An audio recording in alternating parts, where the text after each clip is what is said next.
Mic check. Alright, bet. Seems like all the shit set up right.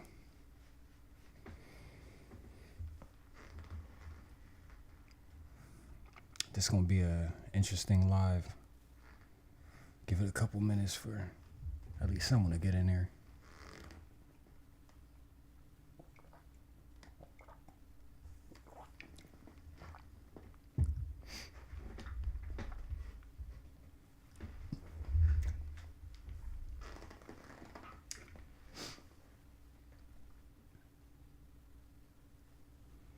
So a while back, I pretty much typed up a blueprint for a show. I'm about to check to see if it's still where I think I left it. Oh, okay, it is.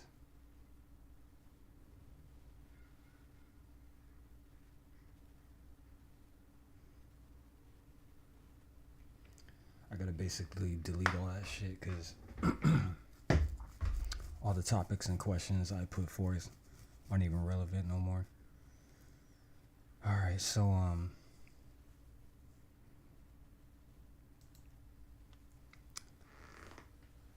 what we have on the screen here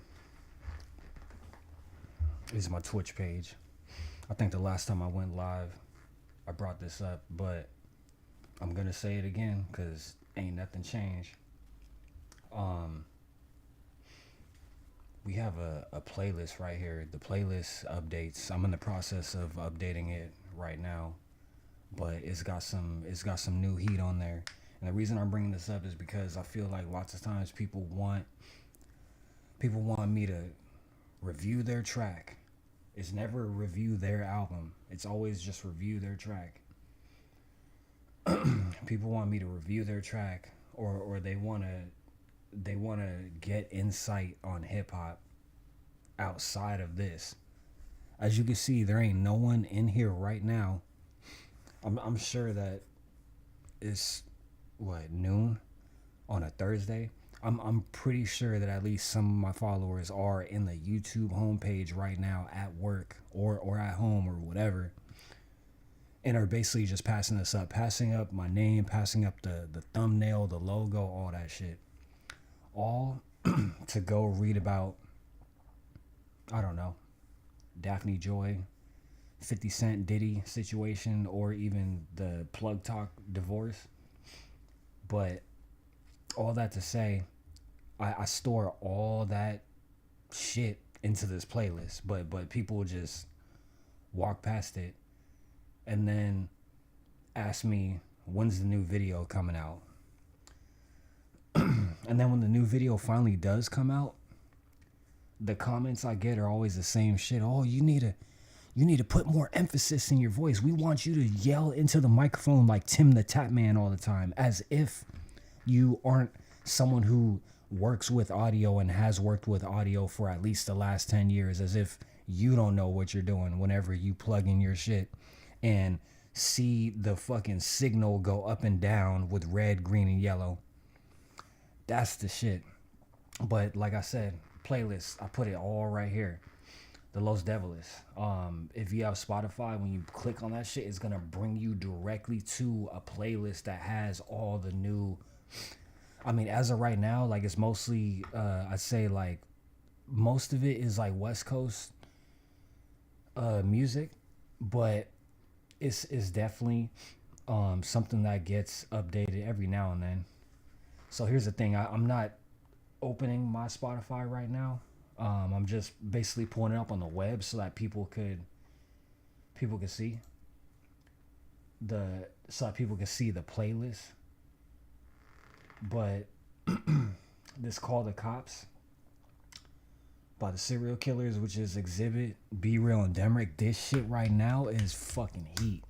This is the shit. The album slaps. I don't like every single track that's on there, but I like a lot of the tracks.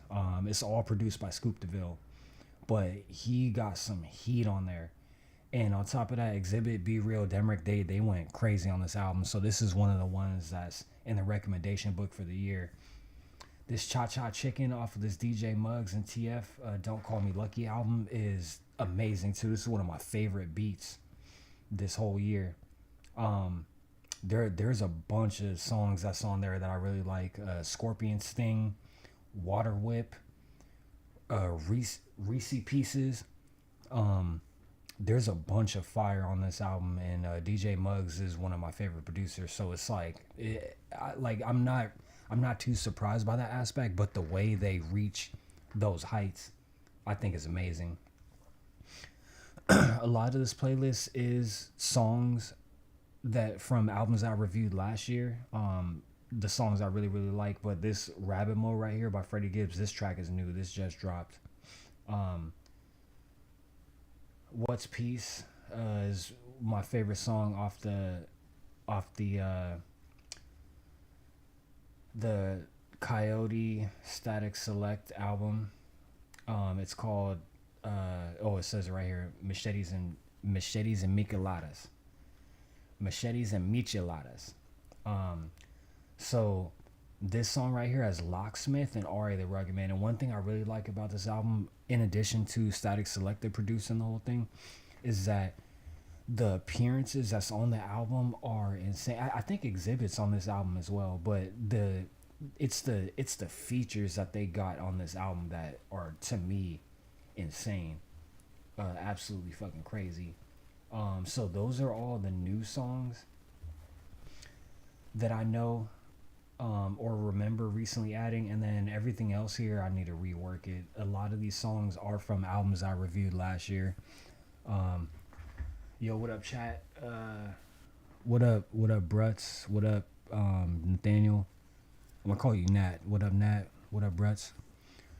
But a lot of these songs are like, for example, the Old Groove. That's from What Would Machine Gun Do? That's from years ago. Sage is from Hadn't Garden to Hold Up, which I think was either last year or 2024. It's one of the albums I reviewed. Rock Markable from The Coldest Profession. I reviewed that at the end of last year. Psalm is from Death of Deuce. That's one of my favorite tracks on that album, and I kept it in the playlist because I really like that beat. That beat is like a really smooth saxophone, and it has like, it's basically a vibe that used to be in like them old Blockhead albums back in like 2005 and 2004 and all that. But Alarmist by Tone Deaf, I think y'all have heard that song. I play that song a lot. Usually when I'm on Twitch, like I haven't lately, but sometimes I'll start the Twitch stream off with that track. OT the Real and Benny the Butcher and TF have a track called Life Plus Life. I previewed that on this channel sometime last year, I think. But OT the Real is on the TF album, the Don't Call Me Lucky. But yeah, a lot of these songs are songs that previously came out. Levels, I really like that track. That's off that Serial Killers album. But with all that said, it's all on the Twitch page. On the Twitch page, we've got that. We've got the Discord, and also a link to my album reviews playlist on my channel. But one of the main things I want to bring up too is that I updated the streaming schedule. So on Thursday, which is today, I don't know if this is going to happen today, but I'm supposed to stream Control. I completely forgot about that at 2 o'clock. And then on Friday is Out of Action and Ruiner. So here's the thing, like, a lot of the games that I play got sequels announced. For example, Control is getting a sequel, Ruiner is getting a sequel, Out of Action doesn't need a sequel because that game is basically the new GoldenEye. I don't know who's been watching me stream it these last couple times, but that is one of the craziest FPSs I've ever played in my life. I've seen some wild stuff in that game. And I'm not paid to sponsor it or nothing like that. I'm just saying, like, out of all the games I've played in my lifetime, that's definitely, like, as far as craziness, multiplayer, that's definitely top 2. Like, that's over all the FPSs I played. But God of War, I have scheduled for Saturday. Doom as well. Doom 2016. I'm starting to play that again. But God of War, man, oh man, if y'all ain't seen this new God of War that they just showed, when was this, yesterday or the day before yesterday? So this is a premiere, I guess, for the people who happen to see this in the future and ain't seen this trailer yet. Santa Monica, Sony Santa Monica. This is the best thing out of the entire Santa Monica, aside from Jay-Z. Those are the two best things in Santa Monica, because I fucking hate Santa Monica, straight up. So they showed this at the PlayStation State of Play. That's why it says that in the corner. Find your way home. I'm not showing this whole trailer. You I'm just are only free. showing the beginning.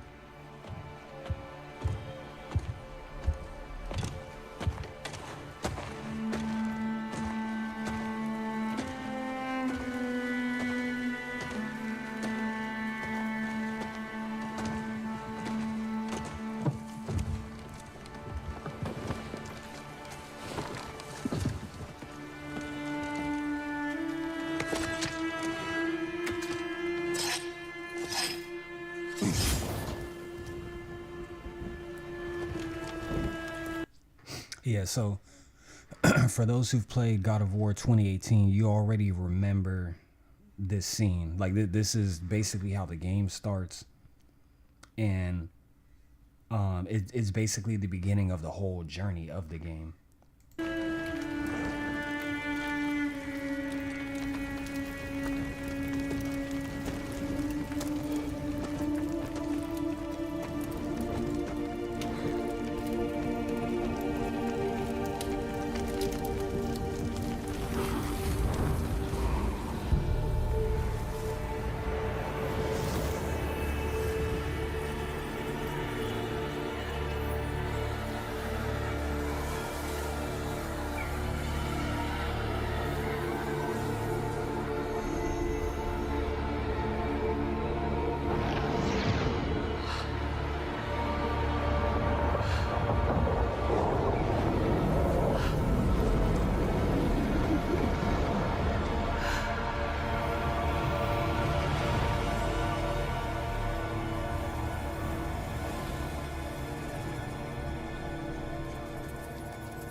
Yep.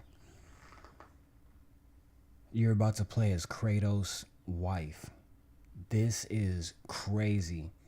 This is so insane for a game studio that's got this much fucking money invested, got all these fans, decade plus long franchise, and they're basically having people play as a woman in the next installment. I think that is so risky, but I'm so glad they're doing it because, for one, Kratos is who he is. He already has a legacy. They redid the game in 2018 and completely changed the combat, and the weapon that you're given is a gift from her, so it's something that she, I'm assuming, can use. But there's basically been this whole tale behind her as she's a powerful figure. I'm not going to go directly into the lore and all that shit, but she's a powerful figure. But I would have never expected that after 2 successful games where they revamped Kratos and the combat and all this shit, that they would have you play as his wife. I think that shit is so fucking tight because I've been so curious about her. I still haven't played Ragnarok. I'm not sure if they show her in Ragnarok. Someone claimed they do, but I've kind of been waiting to get my hands on Ragnarok. I'm gonna try to get it on a good ass sale along with a lot of these games that got fucking shown during this PlayStation State of Play. But in addition, I want to say too, when she does awaken and this game starts, she looks real familiar. She's actually a motion capture of an actress from Daredevil and Jessica Jones. I just forgot her name. It's I think it's like Deborah or something. But the motion capture, the graphics and all this shit looks so crazy. Like, even that's the reason why I paused it here, because I remember whenever I saw this through a friend's stream, the first thing I noticed was, damn, she looks like a real person. And the first thing I was like, they got moles on her neck and all that. Like, she looks like a real person, even the hair as well. Video games never could do hair, but now we're at a level, because of Sony Santa Monica specifically, where hair looks fucking real. And I'm not gonna show this whole trailer, I'm only just showing this beginning, but I do want to say, when they do show the combat is crazy, which is another reason why I'm glad that they have you playing as her this time. And a lot of people are going to get on the internet and be mad that a woman is the main character, as always, and we're about to just basically shut that down before that even starts, because people are under the assumption that, oh no, this game has a woman, that means I gotta wait another 10 years to play as Kratos again. I can't load in the 6 previous games and play as him. Shout outs to the actress though. Later I'm gonna have to look her name up and post her in the Discord, but shout outs to her.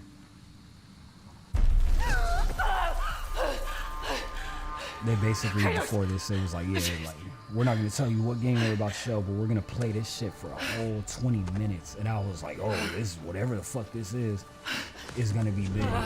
And I was thinking it was about to be GTA 6. But when I heard the God of War music, and then they showed Kratos, I was like, oh, this is about to be insane.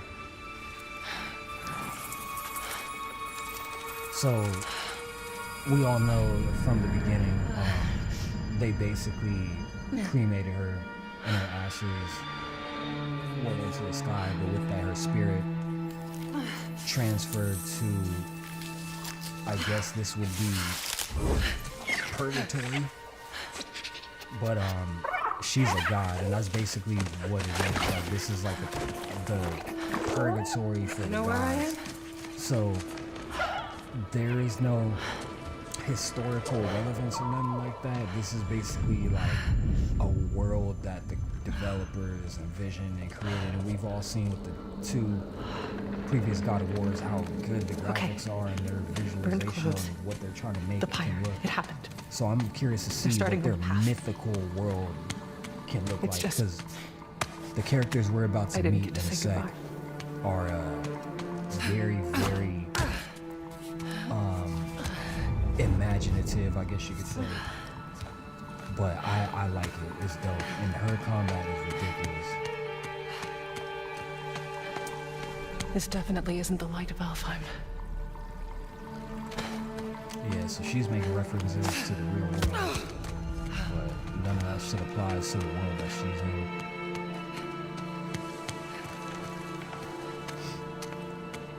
But this makes me happy that I started playing God of War again on Twitch.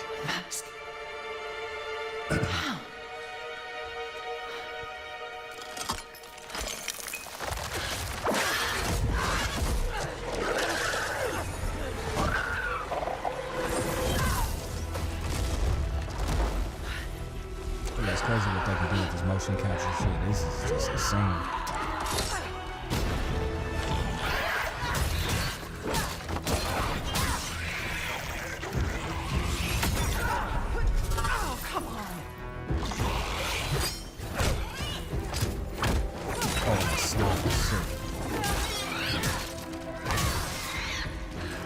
Shouldn't have been that difficult.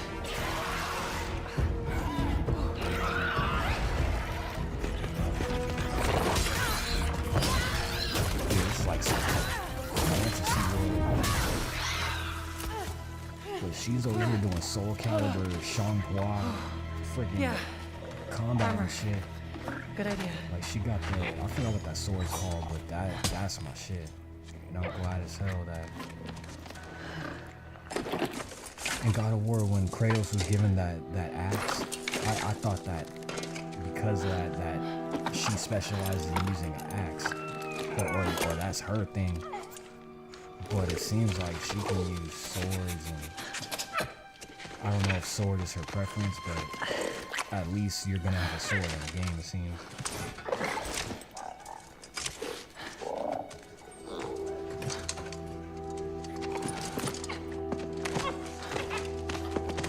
Now, how about a way out?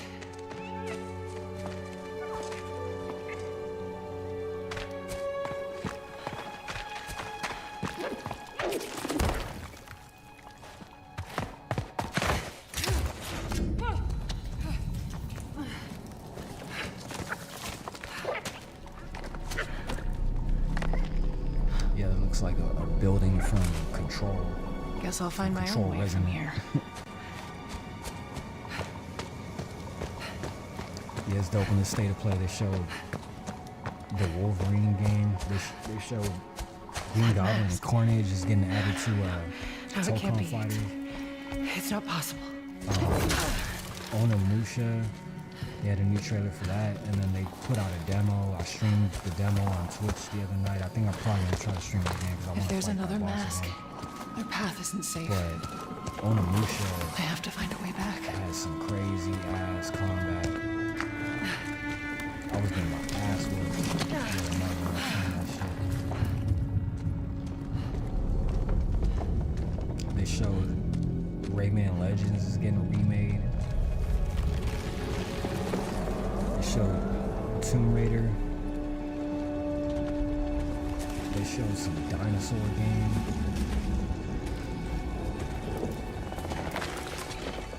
I'm trying to think what else they have. Control Resident. They showed that.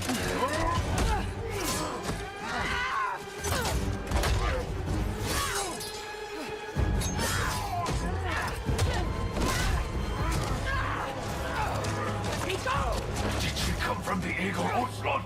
Not the gates. The gateway is closed. Yeah, so those two, I guess they're the gods that control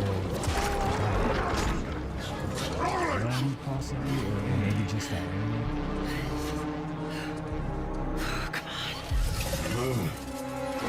Move to succeed.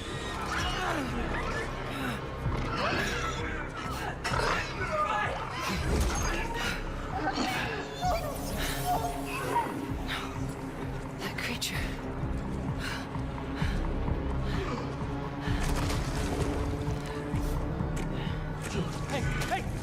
Kid. Let him go!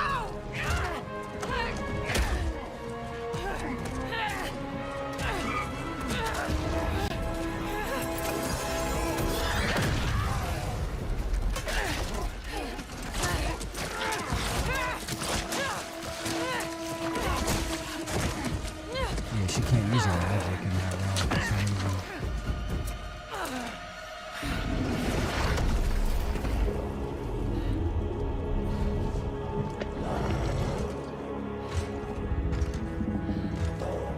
Yeah, it's crazy. He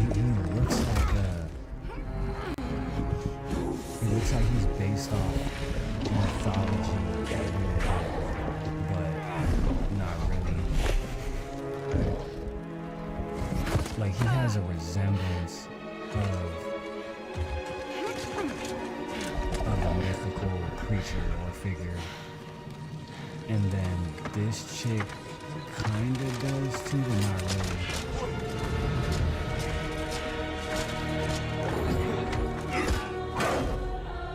I think they're like the king and queen.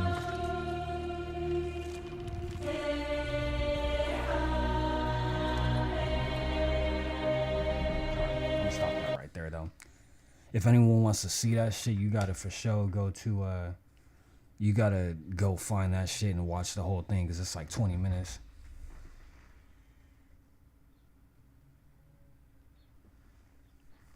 What up, short people are awesome. Nah, we not playing nothing today. I'm basically just doing a live. So yeah, that whole shit they got on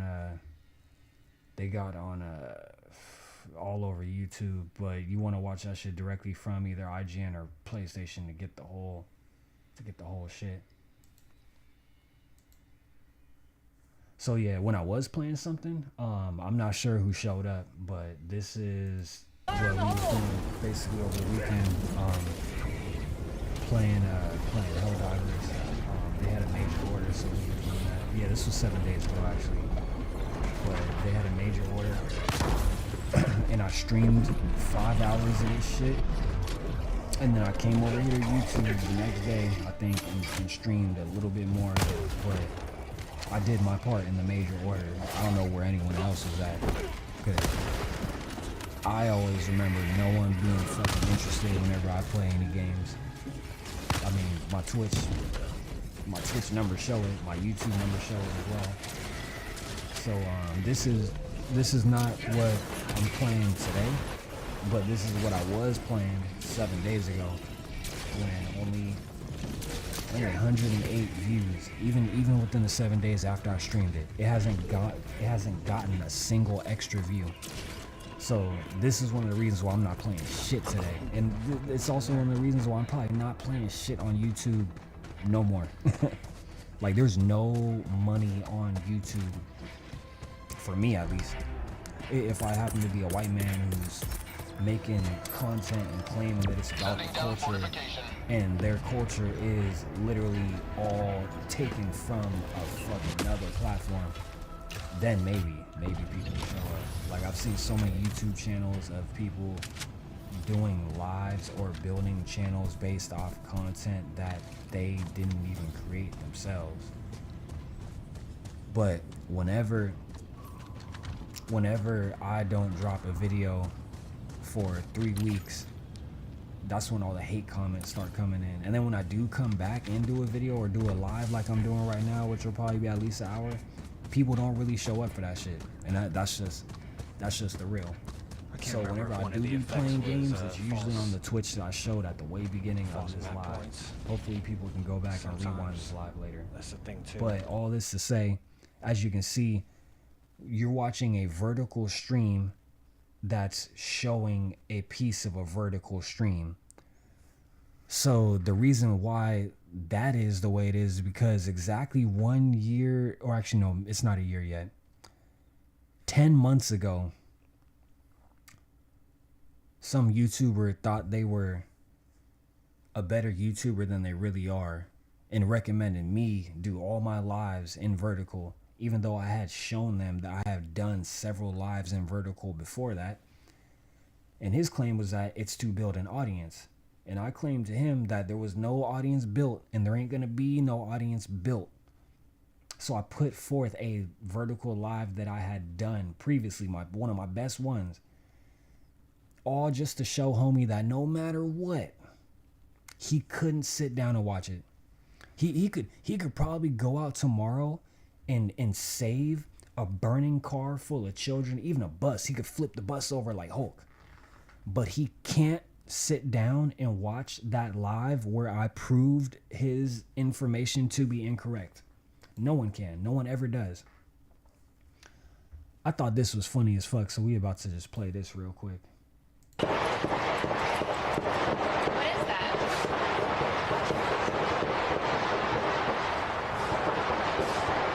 What is that? Sounds like car.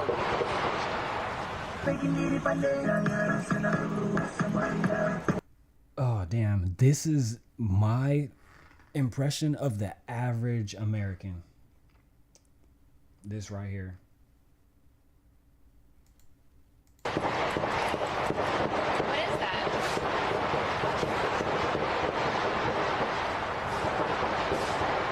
What is that? Sounds like car. What is that? What is that?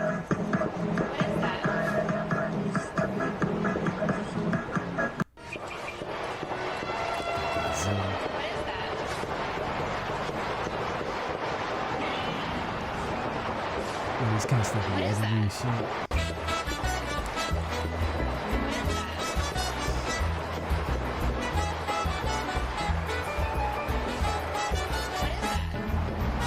that? And it's very cool. Oh my gosh. Isn't that great? Just went up yesterday. Wow. That's priceless. That is priceless.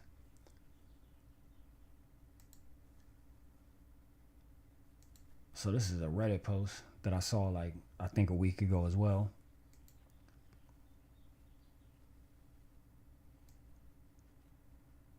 Oh yeah, there's no sound to this. But yeah, this is something I found like right after I finished doing the hell dive that I streamed 7 days ago. Like this shit popped up on my Reddit like right after. I was like, damn, don't this look familiar? I could have sworn I seen something just like this recently. But yeah, basically the Blue Origin, they were doing a test of, I think it was like a fire test as it says. I don't know if it was intended to blow up the way it did with that big ass explosion. I think they were secretly testing some nukes that we're probably gonna drop on some fucking country in 3 weeks.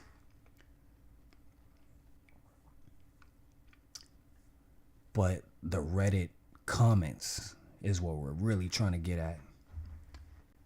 So I didn't even think of this post having comments worthy of me looking through, but when I saw this earlier, I was like, oh, okay, here we go.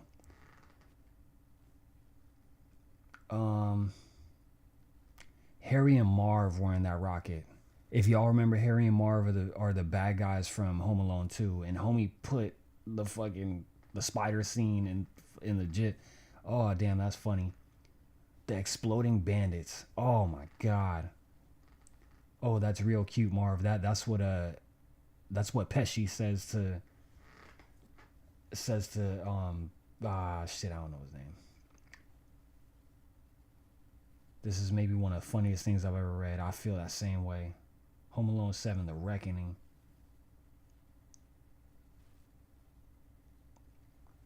On that point, I'm not a rocket scientist. I think that's Macaulay Culkin's brother.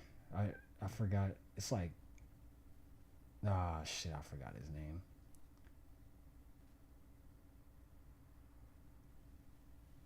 That's him from Home Alone.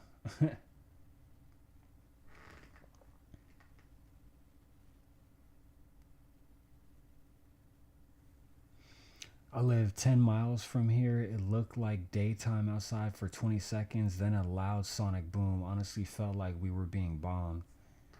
Oh yeah, I would not be cool with that, because last night I had a helicopter flying on and off outside my crib until I think 3 a.m. last night. Like I ain't never had that before, or at least I can't remember. Maybe while I'm already asleep that shit be going on, but damn, like that shit was hovering over my house from like I think like 10 or 11 up until 3 a.m. Like what the fuck? That's crazy.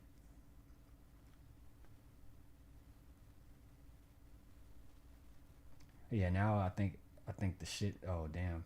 That must be like a picture of how that shit looked from the distance. Yeah, now the shit's going off the rails, so we're good on that. Another thing I wanted to show people is just how unimportant they really are.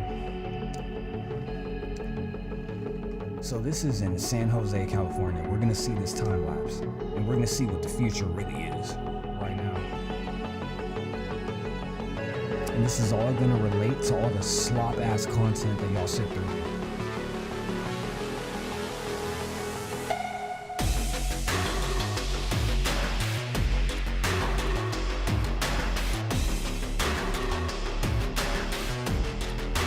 People will be popping in my comment section saying whatever fucking criticism they can think of in the first 5 seconds of the video before they inevitably turn it off when they realize that it's a black face, a black man's face that's narrating the video.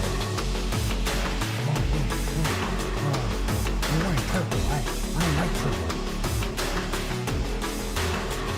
Your hat, it has a biohazard symbol. You must be sick. I just got COVID last week. You need to speak louder into your microphone. Turn your microphone all the way at max volume because we want to hear every single particle in your voice. Nothing else is important. Fuck all the information and music that you bring to us, even shit like this. You putting us on game with how meaningless we are in the grand scheme of things. can never get a thank you though. No, fuck you. Your videos are trash. Your knowledge on hip hop means nothing. I get all my info from No Jumper.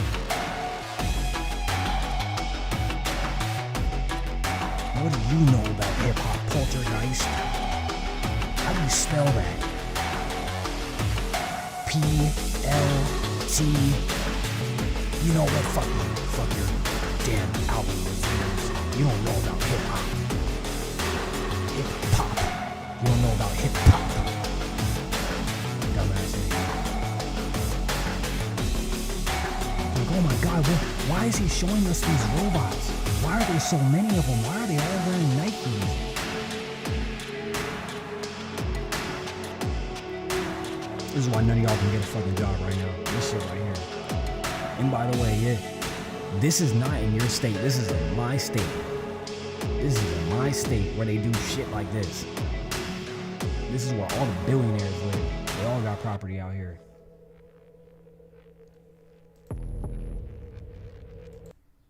So now let's go to one of their fucking live streams. Let's really investigate YouTube. This is the shit that, oh, what do you know? All their live streams are gone. Or wait, no, I take that back. Their live streams are videos. So this is about to blow your mind. Let's get into some mathematics real quick. So in these last 2 years, I've seen directly from YouTube. Actually, no, you know what? Let me restart that. Let me go back.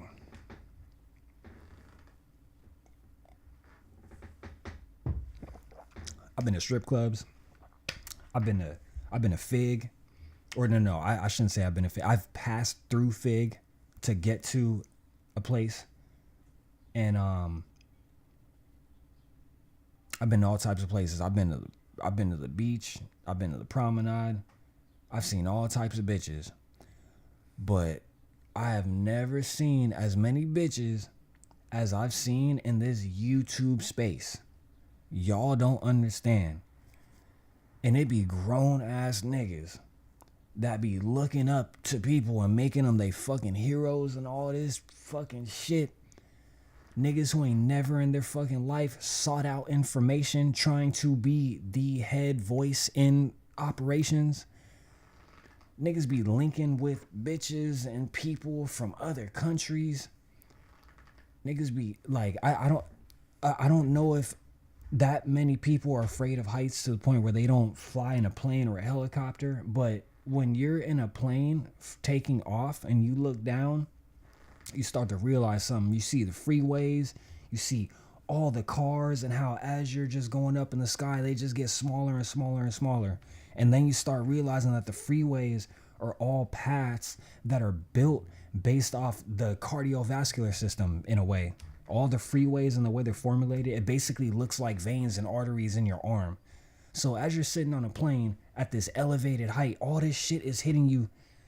It's usually for people the first time they fly, like all this shit is hitting you. Like, damn, like we're really just such a small little organism on a bigger scale. But one thing that I've realized is that this current generation ain't ever felt or seen that, I feel, based off the shit that I see conducted online. People who have had more parenting and teaching and opportunities than other generations are like this, which is fucking crazy. So what we're going to do is we're going to look at this YouTube page, which I'm recommending any of my fucking followers who are respected, go check this out. Actually, no, you don't even got to check this out because I'm just going to break it down right here. But all you dumbass niggas who slide past my page to watch 1 second of a video and then comment some shit, you need to see this. So this is a page called Figure AI. I recommend everyone follow it. This is a page where those autonomous robots I just showed basically sort through packages, sift through packages for 13 hours at a time, 12 hours at a time, 8 hours, 12 hours. These are basically work shifts. But these are work shifts that they've live streamed of a robot who don't complain about shit. This fucking robot don't even use their bathroom. This robot doesn't need a cigarette. This robot don't need no cigarette break every 2 hours. This is the fucking reason why they're investing in this shit. Because the incompetency of the average American. I've been managers at places I've worked at. It's on my resume. I've seen firsthand how people, and I hate to make it seem like it's the new generation because that's not the case. Just people in general, but lots of times the newer generation find ways to get out of or basically just limit or limit the input to the least it can be in lots of cases. And to be honest, I'm not mad at that. But it's just the way that it's done isn't slick lots of times. Like, people try to do it in these slick ways. And from a business perspective, I can kind of see why owners of companies are probably fed up with conditions of the workforce lots of times and are gonna go purchase these fucking robots. Long story short, when you go to your fucking dispensary, you're gonna be talking to one of these motherfuckers.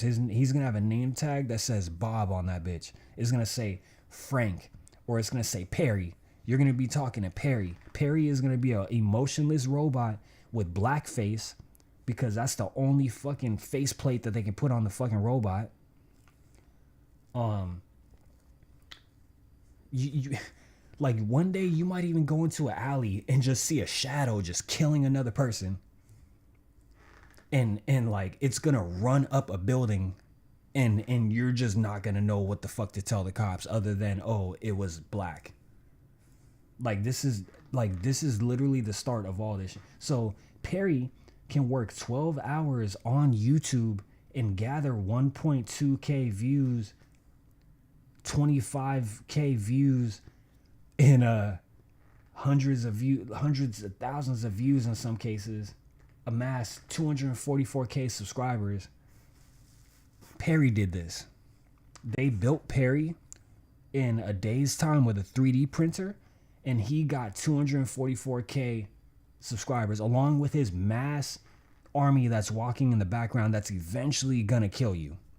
Like, you're gonna go out whenever you get successful enough after commenting dumb shit on YouTube videos, and you're gonna buy one of these robots and think it's gonna cook for you in your kitchen while you sit on your toilet and scrub your back for whatever fucking reason, and that shit is gonna strangle you or it's gonna poison you. The robot is gonna do its ChatGPT update, and then that shit's gonna get a recipe for how to make poison out of pine salt and garlic salt, and that shit is gonna it's gonna heat up your water and you're just gonna go to sleep. And like, when you're in that same purgatory that was in that God of War trailer I just showed, you're gonna be sitting there watching all that shit happen in a cage that's in the background of that trailer, saying to yourself like, damn, how the fuck did a robot kill me? And it's all because of shit because these robots are more competent than people. Check this out.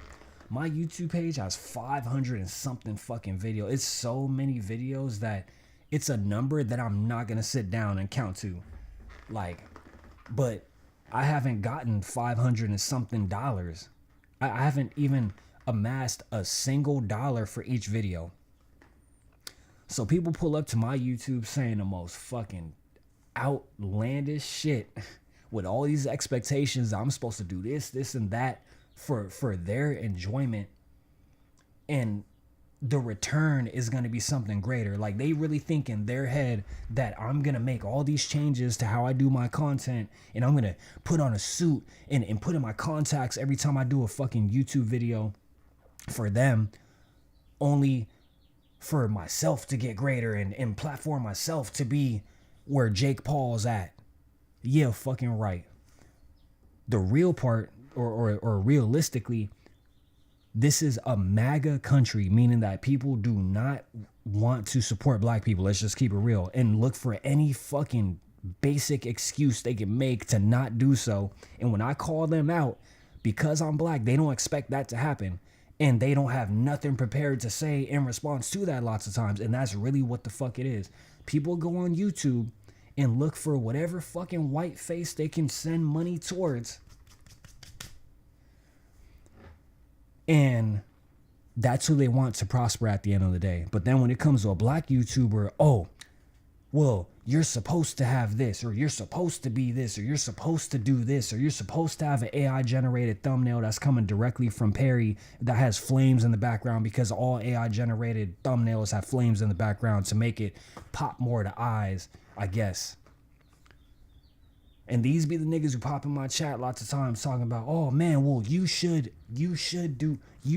Some nigga who is from a different country who try to link up with the crew who's all content creators and have been doing content for several years, and also have several friends and resources who also do content and can get microphone setups and cameras and all this shit. These niggas then fucking pulled up and try to link with some people and make it seem like they're also doing the same shit, all just to disappear in the middle of the shit, and then come back a year later after watching people get successful and make it seem like they're still in the same position with the program. And these be the people who be talking about, yeah, man, I'm for black people. Like I'm for all of us. I'm for getting us out the trenches and, man, getting it out the mud and all this shit. Niggas would rather get it out the mud by them fucking selves than work with a fucking program. People don't even know the basics of life. They don't even know how a fucking cell, a blood cell works with a mitochondria and the fucking nucleus and all that shit. They don't even know how that shit works. There's a reason why they teach us in school how a blood cell functions. There's a reason why. But from that, all people got is, oh, I want to be a blood when I grow up. Grown ass niggas too. I want to be a blood. It's like, bro, these be y'all's fucking heroes and shit when it comes to this YouTube shit. Once again, less competent than a fucking robot named Perry. They've got droids in I think it says San Jose, California at the beginning of this shit. Fucking droids with glass plates as faces sorting through packages for 12 hours a day. And this is more competent than the average American worker in the eyes of these corporations who are about to come and buy these fucking robots up and have them working 20-hour shifts with no cigarette. The average human will work maybe an hour and a half. Oh man, I'm whooped out. Hey, can you cover me for 30 minutes? I'm gonna go smoke a cigarette outside. And then an hour after that shit, oh man, can you cover me again? I'm gonna go smoke a cigarette outside. And then maybe 50 minutes this time, oh man, can you cover me again? I'm gonna go smoke a cigarette outside. And then 10 minutes after that, oh man, I'm gonna go use the bathroom. And then 10 minutes after that, oh man, I'm gonna go smoke a cigarette outside again. Oh man, I'm gonna go sit in my car this time because I want to talk to my girl while I smoke my cigarette. And the next thing you know, they're back 40 minutes later. So in these 8 hours, they've only put in maybe what, like 2 hours? And this is the reality of just America, fat, sloppy bastards who eat ice cream and pizza all fucking day. This robot is in Nikes. How the fuck are you gonna compare it to this fucking 12-hour working robot? This is crazy. And y'all niggas in YouTube comments talking to people like me, like you have more information on some shit. Like you can pull up like Geek Squad in a van and plug in all my microphones and my cameras and all this shit and make this pop and fix this fucking background to whatever the fuck you think in your head it should be. Like y'all niggas crack me up. And it's funny as fuck too, because even when it comes to sloppy ass YouTube fucking content creators out there, the niggas I depend on the most to cover this hip hop shit. What the fuck is, what? These niggas is incompetent in that. Like I done seen a nigga from the fucking Mecca completely fumble all his hip hop stories. My goodness.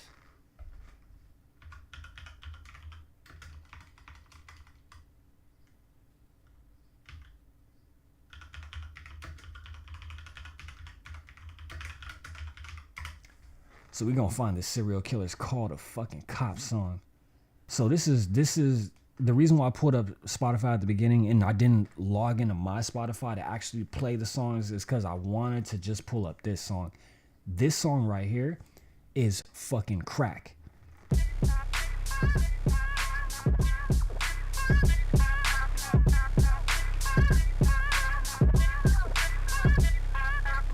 All right, so before this starts, serial killers. Exhibit, Be Real, Demrick. This whole album is produced by Scoop DeVille.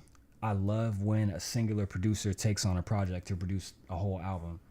So this song right here is called Call the Cops. But before this song plays, I just want to let y'all know the hook is fire. That's my favorite part of this song. And I like the fact that I thought I was about to sneeze. I like the fact that the turntable is at work when this, like, from a DJ. And this is another reason why I gotta break this down too, because y'all barely just started rapping ass niggas be trying to talk to me and give me info on shit as if I don't look at shit from a producer's perspective and a DJ perspective. That's the reason why I do hip hop content when I do. Keyword being when I do. So when he starts cutting up the hook, you'll hear in between the gaps the scratches of maybe off voices in between, like I think it's LL Cool J, but LL Cool J will say a line and then in between you'll hear ooh or like some shit that's from the record, basically. Like only like real DJs gonna understand what I'm trying to say. But these are things I look for when it comes to just turntablism on songs. And I'm just gonna let this shit play because Be Real and Exhibit go in, and so does Demrick. Like, this shit is fucking crazy. Scoop DeVille got some fire beats on this album, but this is one of my favorite ones. And then another track I like from this album is a song called High Energy.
They killed that. All right. So that's the hot shit right now. Like those three albums I mentioned at the beginning, that Don't Call Me Lucky, this album and the Coyote album, are where it's at. So one thing that's been big in hip hop news as of recent is this Jay-Z freestyle. And I know it's been announced beforehand that he was going to make an appearance at the Roots picnic, but I had no knowledge of this at all. I don't even pay attention to a lot of this shit because I don't even really do hip hop content as much as I should. And all you have to do is go through my comments to really see why.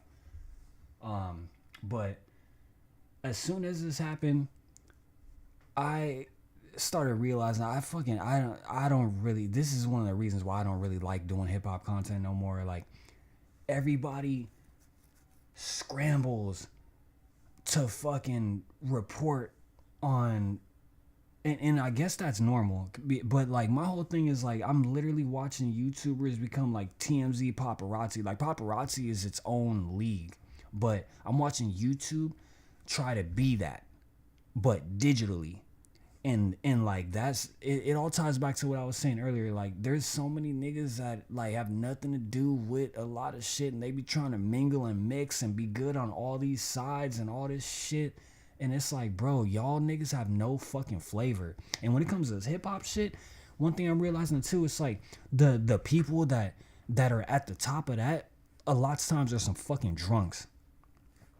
I see people coming in for a video where I read a passage from a fucking book, and these niggas still find a way to complain. Oh, well, you need to enunciate into your microphone more. You need to talk louder into your mic. I want to make sure that whenever you talking to the mic, the shit shows up red and it's distorted every time so that I can hear it through my little piece of shit phone.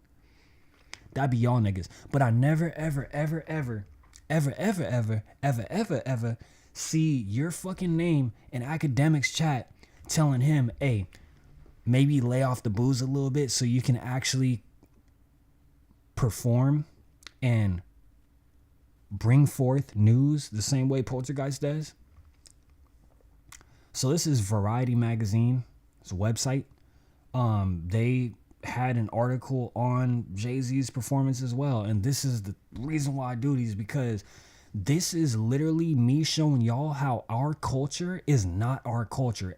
I done seen so many fucking people on YouTube who have never spent a day in LA in their life get on YouTube, get these AI generated fucking thumbnails and hide behind them shits.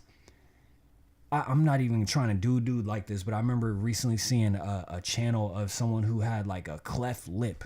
If you know what that is, then you could understand why they would use AI or even VTube, something like that, to like not have to show themselves, which I fully am in support of and understand in those cases. But there's people sneaking through the metal detector into hip hop content because the people who are watching the door are idiots like y'all. And when I say y'all, I'm not talking directly about my chat. I'm talking about YouTube viewers, because the YouTube viewers is separate from the YouTube creators. Sometimes it's the same, but in most cases it's separate. But the people who are supposed to be watching the door are letting all types of people come into hip hop media and hide behind a fucking VTube or a faceless channel or whatever the fuck. And then y'all be surprised when their intentions really get shown. But after that, you've already funded the fuck out of them. For example, I know there's one cat who will not stop talking about Backrooms, the movie. That's all this nigga fucking talk about. He ain't never ever gonna talk about nothing other than that shit, because it's successful now. Because that movie's successful. Because that movie right now is in the box office making a killing with Obsession. But one thing that ain't no one ever gonna realize is that the people who made both those movies happen to be white people who is under the age of 25. Each of them. One of them's 20. He has like the #1 selling movie.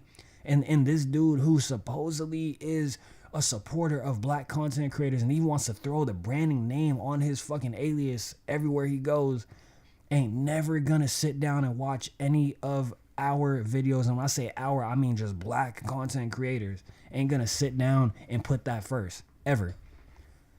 Would rather promote the fuck out of anything that's white without even realizing it. I be saying to myself like, damn, Theo Von really got these niggas fucking jumping over hoops and hurdles to ride on his shoulder. The nigga who made Obsession was like, you know what? This YouTube shit, it ain't cracking. Even though I have enough fucking followers to get funds at least from YouTube, to get a check from YouTube. Man, this shit ain't enough. Let me expand into movie making. But my dumbass viewers, they're gonna make it happen. They're the collateral. They're the collateral in all situations. This is what it's like to be white, by the way. My YouTube followers, I have enough of them where they're collateral. They can pay for whatever my journey is gonna be. Look at how Jake Paul became the #1 fucking boxer overnight.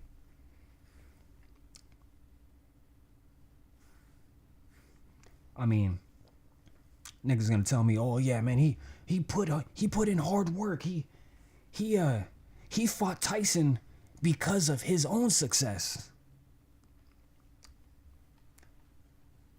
So yeah, these are the people that's in charge of y'all's culture. Jay-Z brings New York flair to Philadelphia for a triumphant Roots picnic performance featuring Jasmine Sullivan, Bilal, and Meek Mill. Concert review. So they reviewed the whole concert by Stephen J. Horowitz. They don't have a picture of Stephen J. Horowitz, though. As it turned out, Jay-Z had been quietly setting the stage over the past few months for what we could expect during his headlining show at the Roots Picnic in Philadelphia. On streaming, he changed his name from Jay-Z to its original spelling, Jay-Z. Perhaps a wink and a nod, it would be a tried and true career retrospective. Then he started digitizing his singles catalog, releasing studio versions of classic tracks along with their radio edits. A subtle reminder that amid all the headlines that have dogged him over the past few years, those songs have shelf lives that stretch back to the deep recesses of the 1990s and form the backbone of a career that's been built piece by piece across the bookends of 2 millennia. So one thing I noticed the last time I was on Spotify as well is that I have been seeing, or at least one random Jay-Z song get re-released, and I was wondering why or if that was intentional. I know that he's got shows coming up at like Yankee Stadium, I think, and somewhere else aside from the Roots Picnic. And I know that he went over all these shows in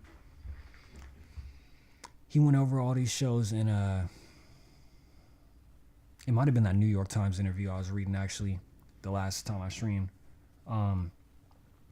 But this appearance was interesting. On Saturday night, the rapper's first headlining solo show since at least 2019 was certainly a reinforcement that Jay-Z is still one of the best rappers alive. So I want to highlight that real quick, because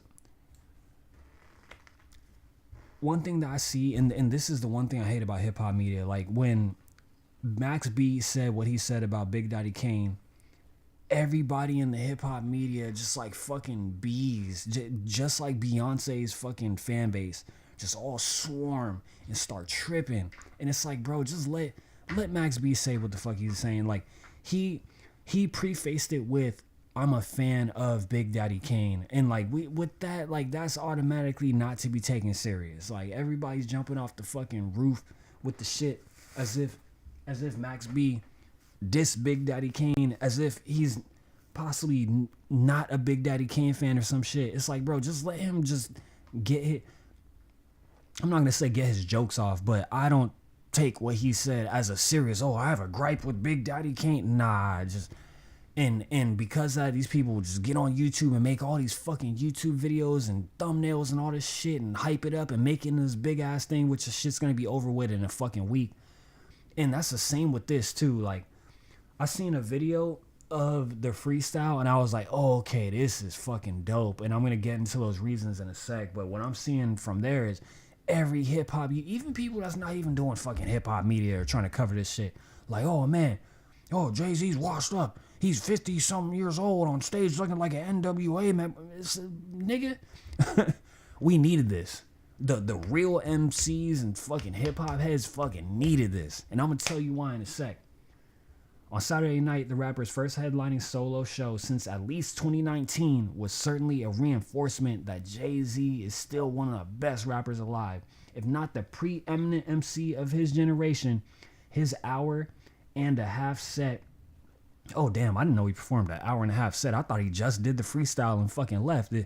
This billionaire rapper putting in extra work, because, nigga, I would have just got the fuck up out of there after I freestyle. I would have been like, man, y'all niggas, billionaire, fucking billionaire rapper. If not the preeminent MC of his generation, his hour and a half set was in fact a career retrospective. But not as a play for nostalgia. Yes, these songs have been woven deep into the fabric of pop culture, but they sounded pop culture. You're goddamn fucking right. Jay-Z isn't just hip hop, he's in fucking pop. This nigga has laid out fucking moments in time in pop culture.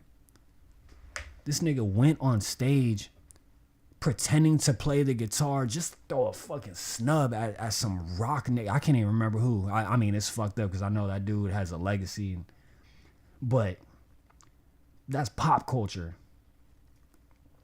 But they sounded just as fresh and powerful as they did when they were rolled out, delivered by a long-seasoned veteran whose performance powers have somehow continued to strengthen outside of the encouraging glow of the spotlight. Jay-Z could have used his rare performance to flaunt his accomplishments or reassert his standing as the GOAT. As guest Meek Mill attested before and after performing Dreams and Nightmares, he hasn't released a solo album since 2017's 444. Damn, that was 2017 when that shit dropped. God damn, 444 is almost fucking 10 years old. What? This is the reason why I fucking do this. Man, let me make something clear. There's only probably 2 other hip hop niggas in this YouTube shit that's as nice as me. Like, we getting to the shit that ain't no one gonna fucking talk. And on top of that, this whole stream ain't even hip hop, nigga. I could still show y'all video game shit, skateboarding shit, whatever the fuck. But when it comes to this hip hop shit, these are the fucking things that ain't no one going at. No one ever pulling up the other fucking platform, the damn, I can't even remember what the fuck they're called, but the actual fucking tabloid platforms and seeing what they saying about our goats, or I should say y'all's goats. Jay-Z, I'm gonna say, is our goat, but when it comes to Wayne and them, those is y'all's goats. But this is what we dealing with. And it's why his Roots picnic performance resonated so strongly. Jay-Z doesn't have anything to prove. Only earlier this week did Drake beat his record for most number ones on the Billboard 200 among solo men and R&B hip-hop artists. Yet he leveraged the show as an opportunity to instead pay homage to the city that was hosting him while dressing it in its own hometown flair. It was a refocusing, a celebration of Philly culture, which native guests spanning Jasmine Sullivan and Bilal to Freeway and Beanie Siegel, melting him on the playing field for a creative melting of two worlds. Oh, meeting him on the playing field for a creative melding of two worlds. Yeah, that's dope as fuck. Freeway and Beanie Siegel was there too. Jay-Z was backed by Philly heroes The Roots, with whom he famously collaborated for his 2001 live album MTV Unplugged. Oh yeah, that's right. That's right. I forgot about that. Yeah, him and Questlove go back. That taped performance and subsequent record release were an inflection point in showing a different side to the rapper, one whose ambitions were artistically deeper than the surface level of his commercial success would suggest. 25 years later, their creative synergy is only strengthened. The show was muscular and one-off that brought them back together for a tour for Jay-Z's catalog, with the Roots' ability to make precision look spontaneous. That much was hidden in the details, the interweaving of I just want to love you and give it to me. Big Pimpin', Dirt Off Your Shoulder, I Know, and was clearly a labor of love. Jay-Z himself acknowledged this at the end of the set. We worked really hard to put this together.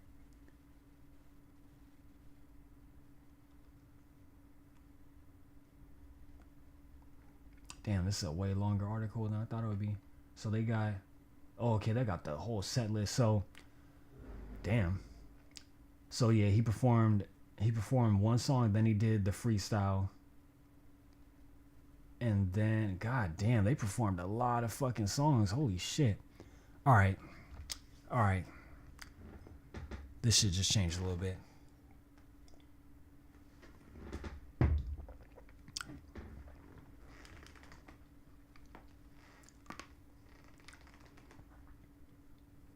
They got the whole list. I'm about to put this link in my Discord in a sec.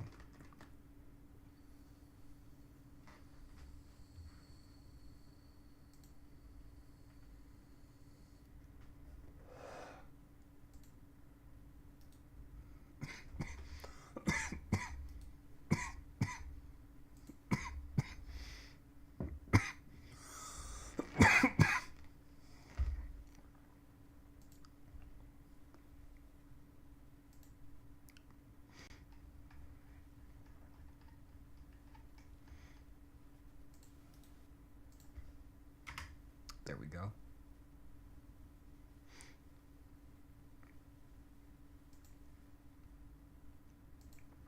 All right. So Jay-Z performed Hovey Baby, then the freestyle, You Don't Know, Beach Is Better, Fuck With Me, You Know I Got It. Nigga, what? Nigga, who? I ain't heard that song in forever. Jesus. Run This Town. Oh yeah, I ain't heard that in a minute either. Oh, I ain't heard this in a minute either. See, these are the fucking classic work. God damn it. Gangland Neem, if you see this if you see this later, or if you pop in here later, like this is like so connected to the last conversation we was having about Jay-Z. It's like this dude came out here and spit one freestyle and basically just fucking open hip hop fucking VIP section back up. No Church in the Wild, Where I'm From, Marcy Me, Dirt Off Your Shoulder, I Know, Never Change, Empire State of Mind, Picasso Baby, Feeling It, Need You Bad, Can I Live, The Story of OJ. Oh yeah, I think I saw a clip of that actually. Dead Presidents 1 and 2, Excuse Me Miss.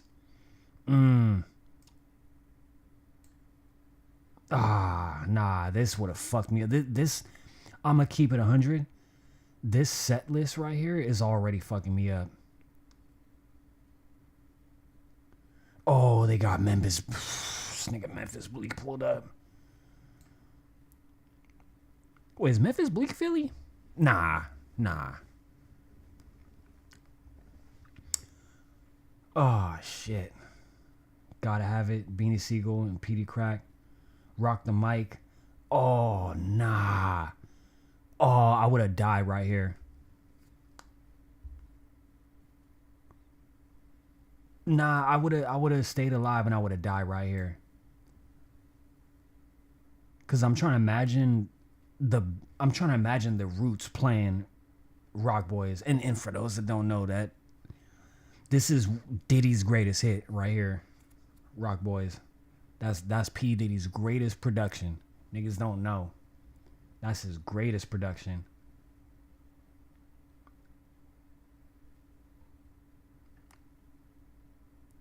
Wait, am I tripping? Oh, okay, nah. They just mentioned it once. Yeah, this right here, this is one of the songs we was just talking about. We was just talking about this like a week ago. Dreams and Nightmares, Niggas in Paris, Big Pimpin', Public Service Announcement. That fucking freestyle though, we gonna try to find that shit real quick. Where is this Jay-Z freestyle?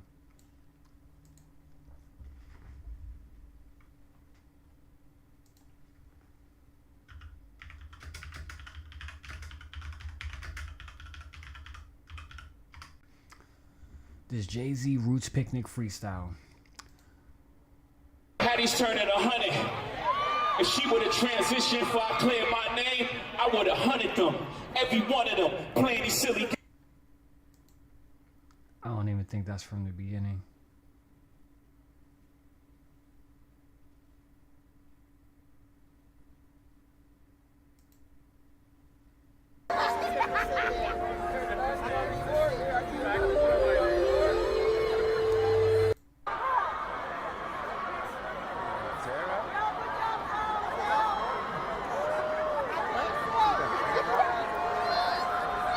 Right when I find the freestyle, we're gonna break this down.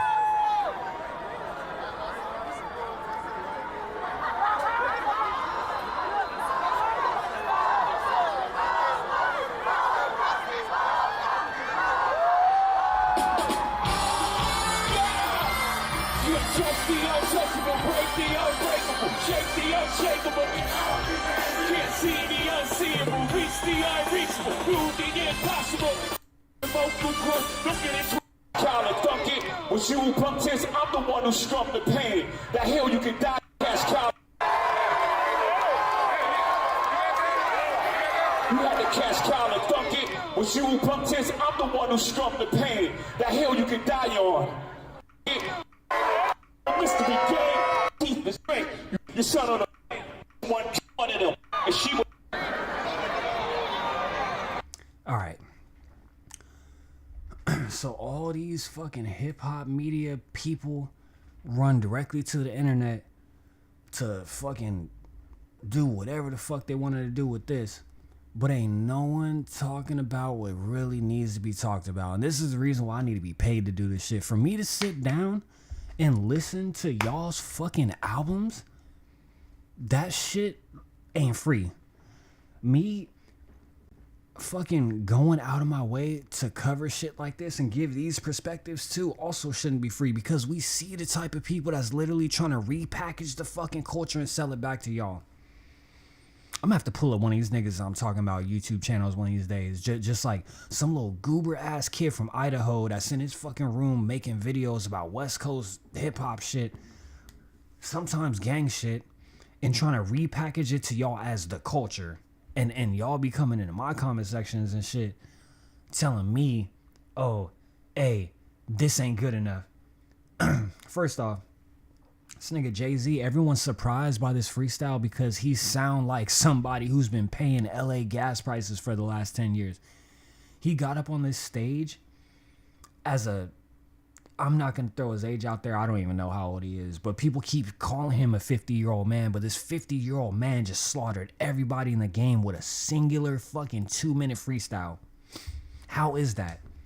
I'm over here reviewing albums for a whole year straight thinking, damn, like hip hop is getting in, like it's at one of its highest heights because there's so many varieties and styles that's present right now, because all the people I used to listen to in the 90s are still dropping albums, and some of them are still dropping fire albums. Jay-Z is one of those artists. Meanwhile, we got more street eccentric rappers doing their thing. For example, out here in LA, like a whole bunch of people perform and open up at the Novo, and like that's one of our main venues for hip hop, I'd say. And that's basically a lot of people's dream, to open up or just perform at the Novo in general. So because of that, there is a lot of people flowing in and out of the Novo. Like every time I've been in the Novo, I've seen some ill ass openers. But all that to say, there's so many different realms of hip hop that are all existing at the same time currently right now. Even some of the legendary rappers that have passed away in the last couple of years still have a whole catalog with all different generations and vibes and this and that. But one thing that Jay-Z did that I really like is that, like they said, he ain't dropped an album since whatever fucking year 444 came out. I forgot what it said. The last time he's done a show was like more than 10 years ago or some shit like that. This is a dude who basically laid in the cut and watched everything fucking crumble around him. But he put all his eggs in the right baskets to where none of that shit affected him. And here's the thing, let me bring this up. Kanye can't do this. Kanye cannot do this. He can sell out a show, sell out a stadium to all the dumbest niggas in the world, but he can't do this.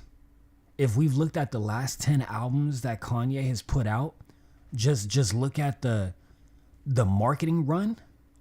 You know, when rappers go to a radio station like Sway in the Morning and freestyle to get people to buy their album or have interest in the album, what did Kanye do? Oh, Sway, you don't have the answers. I'm actually yelling and raising my voice like this to filibuster and completely take everyone's attention off the fact that I can't come up here with a fucking well-written freestyle. But I'm still trying to push the image that I'm an artist. So I'm going to go work for the white man at Nike and design some shoes. And then everything's going to go bad there. Then I'm going to work for the white man again, but at Adidas and sell some shoes. And then everything's going to go bad there. And then I'm going to show everyone that when I dropped Yeezus all them years back, there was a song on there called Black Skinhead. And that really should have been the first red flag to all Yeezy's fans, but it wasn't. And all them dumbass niggas keep telling Poltergeist that Dark Twisted Fantasy is the best album ever and to give it a listen and all this fucking shit every goddamn fucking year. But Kanye, no matter what, can't do this. Imagine an artist making a song with Jamie Foxx about gold diggers and their behaviors and all that shit. And then going to marry. She's not a gold digger though. But him going to marry the most popular woman in tabloid history of that time. And then after all that shit falls apart, going fucking crazy when he catch the bitch with Pete Davidson. Is that enough to kill a bitch? Cause I'm like, damn, like all the shit that's been happening this week, this whole Daphne Joy situation with 50 and Diddy is wild. Like this Lena the Plug divorce, this bitch wanna fucking file for divorce on her birthday and take half the movie studio, which I'm not against, but you want full custody of the kid. It's like, damn, one of these niggas gonna kill one of these bitches. Like, I'm getting my YouTube channel back up just in case of that shit happen, because I'm going to be first on it, because one of these niggas going to kill one of these bitches one of these days. But this nigga Jay-Z came out here as the new member of NWA. He told y'all niggas like, hey, I've been living on the West Coast lately. He told y'all that with his outfit watch. Hattie's turning 100. If she would have transitioned before I cleared my name, I would have hunted them. Every one of them playing these silly games. That 1-800 ambulance chaser would have wished one came. But 911 is a joke. Public enemy #1, I've been ranked. Bars. Fucking bars. And I'm not even trying to overhype this like all these other YouTubers do, but the one thing I want to point out too is like, ever since this Drake album dropped, them niggas launched probably $500,000 worth of fireworks into the sky over the ocean and shit. They done previewed a whole bunch of music videos. They had some thick, bad looking bitch in one of them. They had one dope ass beat that I heard, and that was it. I ain't heard nothing about that album ever since. That album became a drink coaster so quick, that nigga Drake should be happy that CDs aren't printed no more. Oh my God, I ain't heard a single person talk about that album. It's even less talked about to me than the one he did with oh boy, what was that, party next door or party city or party for you, something like that. I ain't hear no one talk about that shit. But you know what everyone's talking about? This freestyle. You know what's fucking crazy? A fucking billionaire getting on stage, spitting a unrehearsed off the top of the dome fucking, or however the fuck he does his shit on stage in front of a large mass of fucking people, and even more people on the other side of the fucking computer screens and TV screens and shit. Like this is, I wouldn't do this, but the way music is shifted and is right now, especially with all the fake shit going on, niggas like this have to go out there and do this. Is the crazy part. He has to go out here and do this shit. Clips had to drop the fucking best album last year. Like all these artists, like they're in positions where they like have to do this shit. They have to put in these extra efforts to save the culture, because look at who the fuck the culture is getting handed over to, bruh. Like these dumbass niggas be getting on these fucking videos, and then they get the whole freestyle. They got the shit first. They got the shit sent directly to their email, and then they pull it up, and then they watch it, and then they say their first fucking thoughts, and then that's what's on their YouTube channel, and then that's what stays on their YouTube channel. There's no relevation or even linking to the history. No, none of that. Like people just, oh man, this was dope. Oh man, I think I caught that bar, but let me get on Twitter and tell people that this is crazy and to go check out my video later. Bruh, get the fuck out of here with that shit. This is what YouTube is. Out of all the advancements in technology and information and social, whatever the fuck y'all into, the parasocial relationships with your favorite YouTuber and all that shit. This is the greatest height that we're at. Like these fake ass analyzers who are every day being discovered as fucking glazers to like whatever. And here's the thing, like I want to make this shit abundantly clear. I am not biased in this K. Drake beef. It's just that Drake has always been fucking trash. I said it. I fucking said it. Yeah, he can sing them little goo goo gaga R&B shits, but I can too. Baby girl, you know you my world.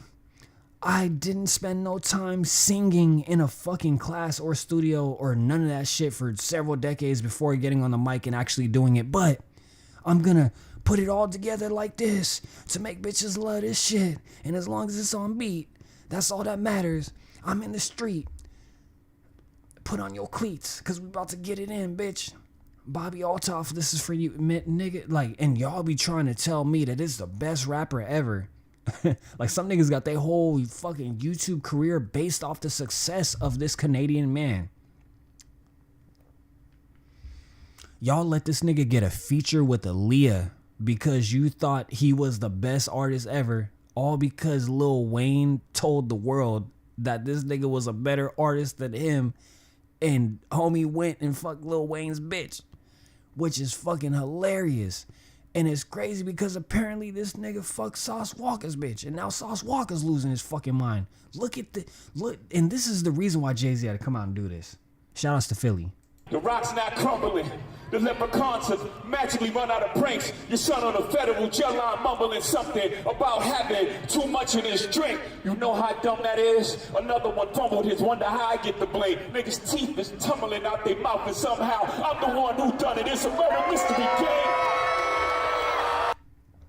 Another reason why this freestyle is so important is because for me, as not just a hip-hop content creator, I know my business card has many fucking labels on it, but just as a nigga that's in LA, you know how many fucking people in these last 5 years try to convince me that Jay-Z is part of the Illuminati and so is Beyonce and their daughter and all this shit, and they take secret meetings in some underground prison in Beverly Hills, and they donate drops of blood to the mouth of a snake in order to get the doors and the gates to open for them to pray to a pyramid.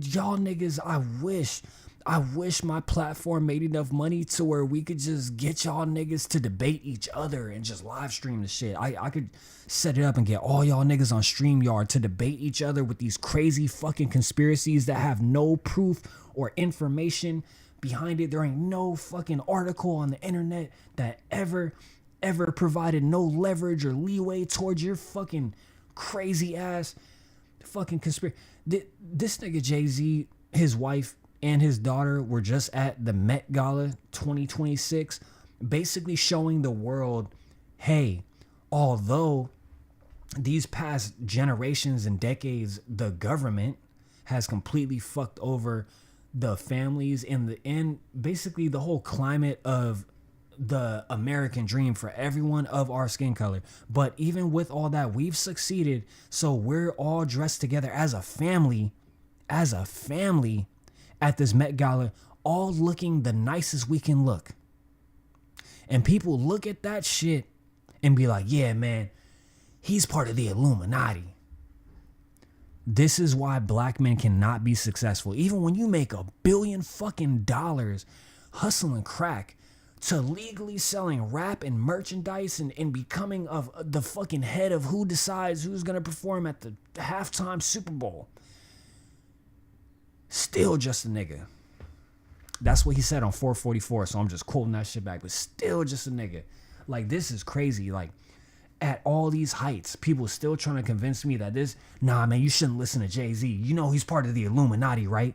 Oh, okay, do you have any evidence backing that up? Nah, man, I read... You ain't ready on TMZ?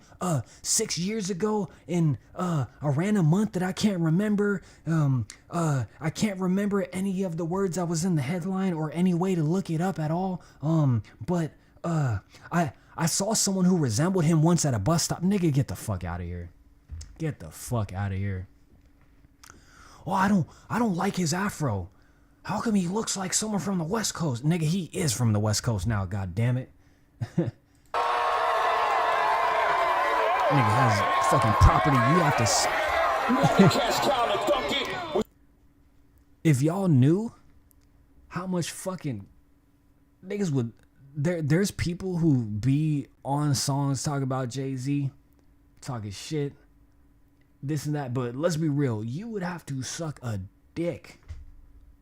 It would have to be in the paperwork of the contract you signed to even get a fucking house like his. You can't work enough to afford what he can afford. You would literally, the only possible way for you to get in property like what he probably has as a flick of his wrist, for you to get in that property and maintain it, you would have to suck a dick.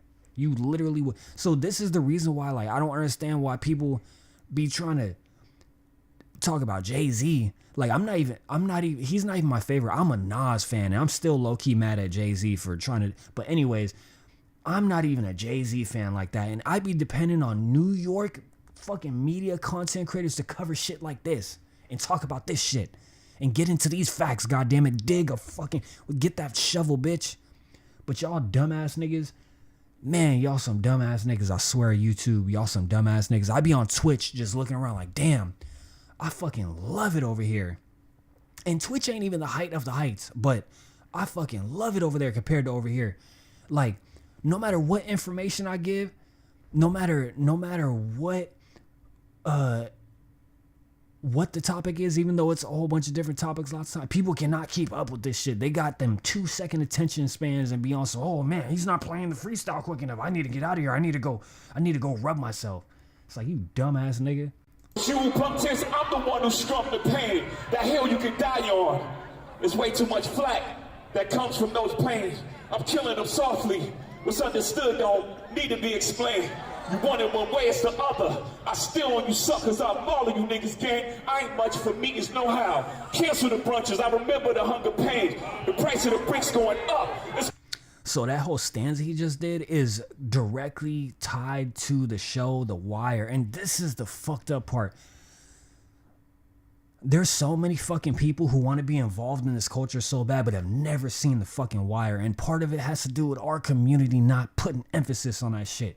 I feel like it's so fucking often that someone who happens to be in a conversation about hip hop or a conversation about anything fucking hip hop culture related, oh man, I ain't seen The Wire. Yeah, man, back when it was out, I don't know, I couldn't get into it.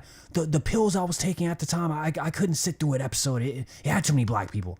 Like, these motherfuckers don't even know what the fuck Jay-Z's talking about right now. And that's the reason why all these fucking people keep, whenever some shit like this happens, some legendary moment, they get on YouTube first. Like, oh, like, let me just throw up on YouTube. Like, oh, I just heard this Jay-Z freestyle. He had an afro. I don't know what the fuck he was talking about, though. It's like, you dumbass nigga. Let me rewind this shit. Homie said, I'll Marlo you niggas, gang. Cancel the brunches. I don't like meetings anyway. That's fucking Marlo, nigga. Like, R.I.P. My dog. I don't even know what kind of dog he was, but we had a dog and I named him Marlo. So R.I.P. Marlo, the dog. But he said he'll Marlo you niggas, gang. I don't like meetings anyway. Cancel the brunch. Like, and this is the power he really has in them $1 billion fucking corporate offices and shit. This is the power he had. When he's in the office, what the fuck are they doing? It's something with Jay-Z. It's not the other way around. And this is like them fucking YouTubers that's in New York in the fucking mecca of hip hop, and they not talking about shit like this.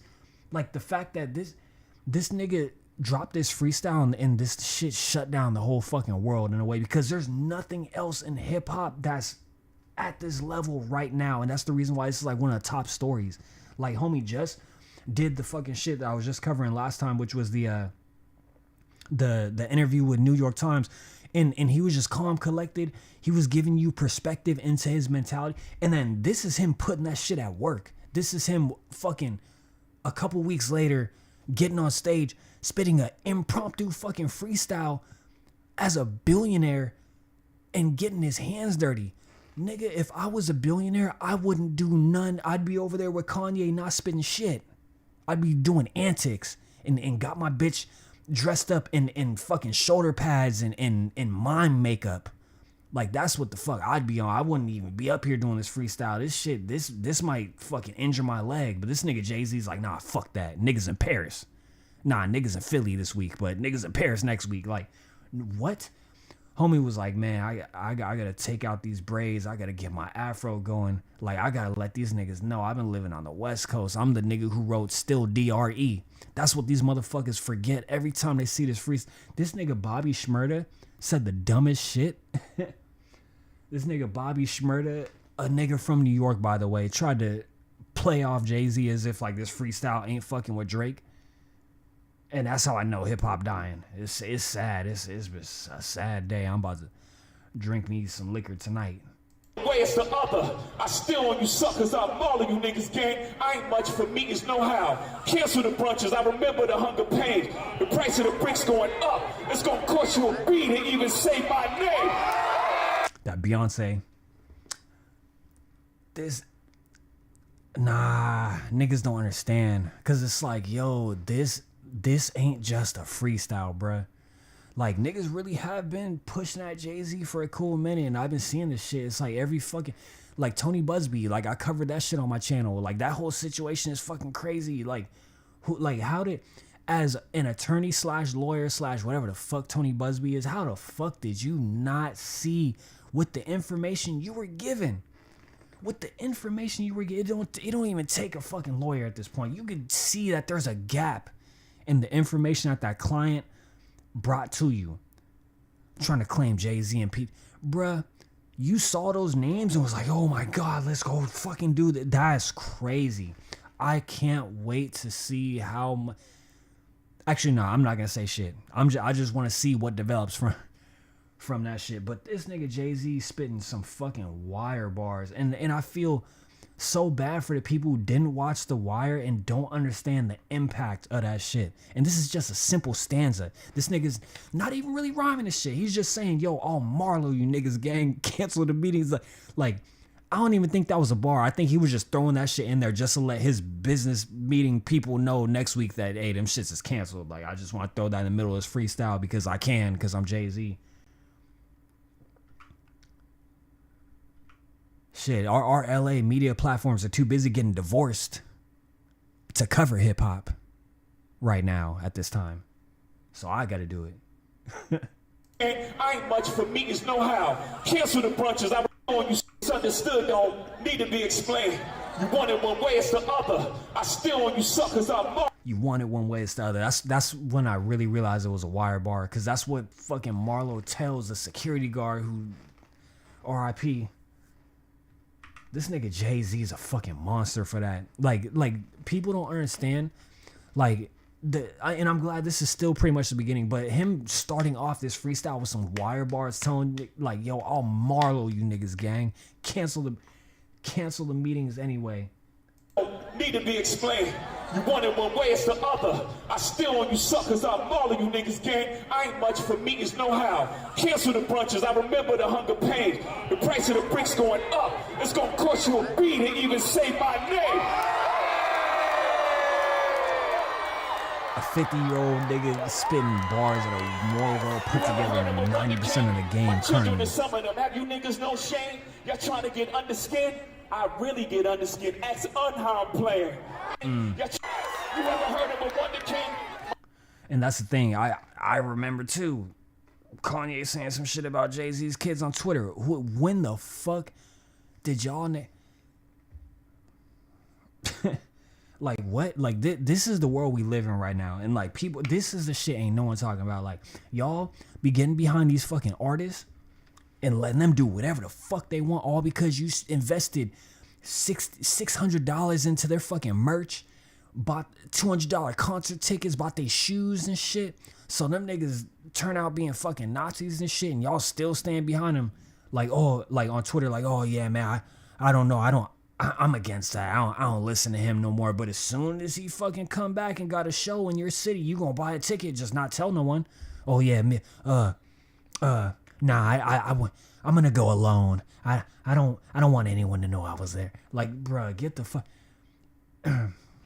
People forget real quick. That's all I'm gonna say. That's the reason why I'm able to do all this shit, because I remember all this shit. I remember Kanye going on Twitter and saying some wild shit about.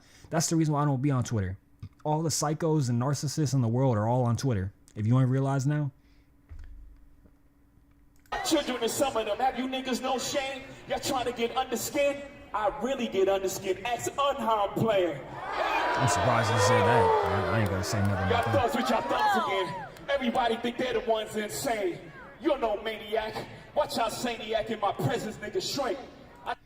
That right there. Nigga. That right there. That and this ain't even just a shot at Kanye. This is some real life shit. What he's saying right now is some real life shit. There's so many people who will be in the streets acting crazy outside of a liquor store, outside whatever the fuck. A lot of them ain't crazy. A lot of them ain't crazy. If you know this, then you know how to. I'm not gonna say you know how to determine a crazy person, but you'll know who's not crazy.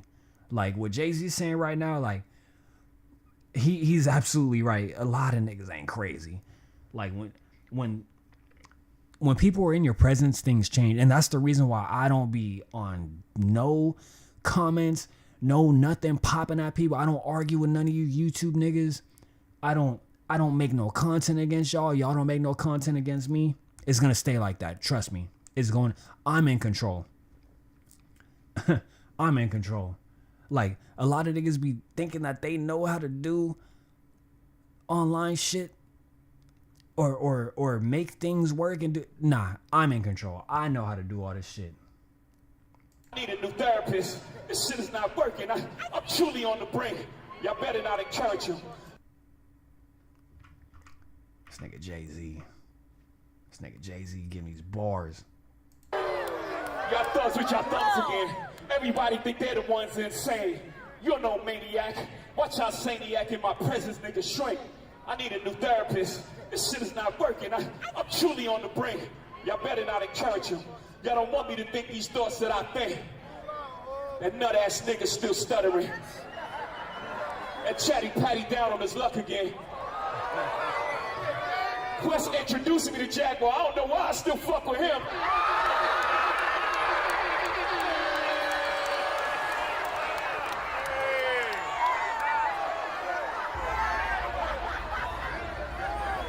You just wonder why I do the freestyle rehearsals. That lady back on the stuff, she sound like she in love with him. Her kid can't even take their kids. Enough of them. A rapper can't be my eye. I got MAGA Republicans. Them shots came from the very top of the government. Good luck with them. I'm governed by God. You try to break the government. I prayed for 40 days. My neck get flooded again. Wrist get flooded again. My net worth went up again. My next update, the jig is up. Nigga, I'm up 10. Wrong chart, champ. You gotta look up again. Niggas look up the Hove. I never looked up to them. That right there, it's a rap. It's a rap. When I heard that bar, I was like, nah, he don't need to say nothing else. That's the end of that. This is the reason why I said this freestyle is better than a lot of niggas' whole fucking albums. The impact of this freestyle had more substance than people's whole fucking albums. That, like, I listened to a lot of albums these last 2 years, and I want to say all the albums I review were good. I specifically choose good albums to review. But I want to say that there have been several times where I listened to a whole album and it didn't have as much substance as just that Marlowe stanza, the fucking Marlowe 4 bars, that how cleverly thought of and written it was. Like, there's people who have whole albums that don't have nothing like that. Like, there's so many people who are trying to be so eccentric, and the whole album is all singing in a loose mixture of vibes. Like, people were trying to sell vibes and incense, and like, bro, fuck all that. Like, give me the shit. This is what Jay-Z's doing right now. Like, yo, I don't have an album coming out for possibly a year. Let me just go up here to the Roots picnic and freestyle in between me performing the songs. And that's enough to stay relevant for the rest of the year. I'm going to keep it 100, because it's like all the people we just mentioned are all going to respond to this, and that's going to stay in the news for a little bit. Then from there, whatever developments are happening with their, like, he just said he's got no ops. It's MAGA Republicans. Nicki Minaj, probably one of them. But well, I'm pretty sure that's exactly what he was talking about right there. But this is like a different level. We ain't seen no shit like this before, where someone is at a level from their career and their legacy to be able to just go up here and take an opportunity like this to do this. Because anyone that was in his shoes wouldn't go up here and just freestyle. Like, they would perform a new song, but they're not gonna freestyle. Like, that's what separates hip-hop from all the other platforms, all the other music genres. Like, what he, like, we've seen Kiss perform rock for 30 plus years. We've seen Guns N' Roses. We've seen Rage Against the Machine live on for like decades. We've seen Mariah Carey have a career for decades. We've seen Skrillex do dubstep for at least a decade. But all these genres, none of them are ever gonna get on stage and freestyle, is what I'm trying to say. Maybe possibly a DJ, that might be the closest, but this is basically Jay-Z, a billionaire, getting up on stage, spitting something completely unscripted off the top of his dome, possibly, which could possibly end him in hot water. If he happens to just say some random thought that ends up being some controversial shit, or even if he accidentally says a fucking stock tip into the microphone in one of his bars or some shit, like, yeah, man, like, I put 50 on Gain detergent last week, I'm about to profit, or some shit like that. It's like, then next thing you know, this nigga got a whole media storm of shit at his front door.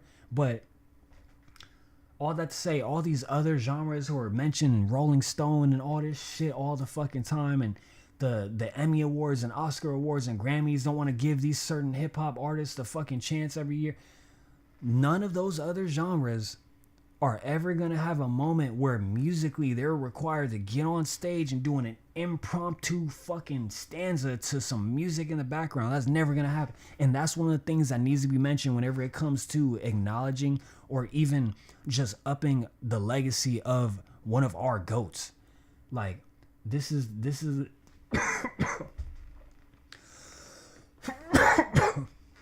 the shit that people got to highlight, but they don't. He said, they look up to Hove. I never look up to them. My next update, the jig is up. Nigga, I'm up 10. Wrong chart, champ. You gotta look up again. Niggas look up to Hove. I never looked up to them. Yeah, you ain't gotta say nothing after that. Like, that's the thing. All your favorite rappers all have Hove as their favorite rapper. And that's the reason why I'm doing this too. Like, niggas forgot. Like, niggas really saw this freestyle and got outside themselves trying to say, like, oh man, this ain't what it used to be, or this doesn't have the same impact as when the Black album dropped, or this doesn't have the same impact as when the Big Pimpin' music video dropped and was like the first billionaire fucking rap song with Hype Williams shooting the video on yachts and shit and expensive ass champagne that y'all niggas still can't afford. Like, to even, like, you can't even go to Jay-Z's house and fucking, you can't even go to his house and scrape your feet on his welcome mat. Y'all do know that, right? Like people whenever it comes to media, and even just people on Twitter just talking their shit, like, and I talk my shit too, like, it's all humor, it's all fun and games, but some of y'all get real serious and be like talking about some of these goats as if they normal people like y'all, like y'all could just pull up to his house and knock on his door like you can with Nick Fuentes, which hopefully y'all know what happened when that happened. But you can't even go to his welcome mat and scrape your feet on the door and go on Twitter and say that you did. You can't, no, you can't do that. Like, this is someone who got their hands dirty and made it work and is benefiting from that greatly. That's why I'm also glad as fuck he's not in none of these fucking stories right here. So, escort from Diddy's sex tape with 50 Cent's baby mother. 50 Cent responds to a leaked video of his baby mom at Daphne Joy. Diddy in a third. He definitely rushing that Netflix doc now. That was 2 hours ago. 8 hours ago, 50 Cent doubles down. He responded to a leaked video of his baby mama, Daphne Joy. Oh, that says the same shit. I think these are all from the same thread, probably. Daphne Joy promotes her OF after her tape with Diddy gets sent to the internet. Oh, man, this is bad. This is bad. So, this... Oh, yeah, they got rid of that.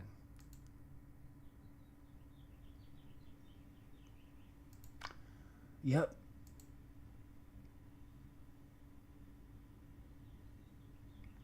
So... this is supposedly 50 Cent, the head of G Unit, the new Martin Scorsese, his baby mama. And with all his success, being signed to Aftermath, when his first album dropped, that shit came with a movie. That, like, this was the new Jesus of rap at one point. But the chick that he laid with and had a kid with, I'm supposed to believe, was at some point in time after with Sean Combs.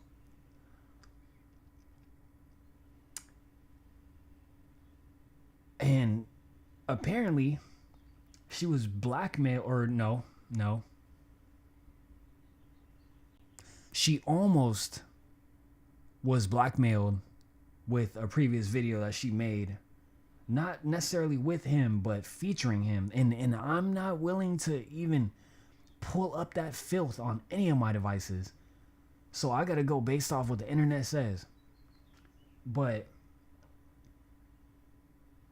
years later, even after she got out of the video being sold or whatever, years later, someone still somehow leaked it. And that's the reason why this shit's hitting the net right now. And, like, she was forced to get online and do a Q&A, I guess. And I guess she used it to promote her OF, people were saying. But when I look in her eyes, I don't know. Does she look like that much of a gold digger? Where's the audience? Where's the audience that claims that they support black content creators and hip hop content and want hip hop content? Where are they right now? Where's all the people that tell me that they real in real life? I don't see none of them in the chat right now. I don't see none of the people that told me, oh yeah, bro, like we gonna get you to blank, or oh yeah, bro, we gonna. They see the name in the fucking YouTube. If YouTube's even showing that I'm live right now, if YouTube's even showing that I'm live, but people be, nah, man, fuck that. I know he's live right now, but I want to sit in this Discord with this person and talk about nothing. That's the shit that y'all be on. Niggas out here doing fucking content. And of course this shit gonna go green. It's going to. I know what the fuck I'm doing. So this is crazy. It's so crazy. It sounds like a rumor because apparently she's in a adult film with some guy, and then Diddy's in the background naked as well or some shit.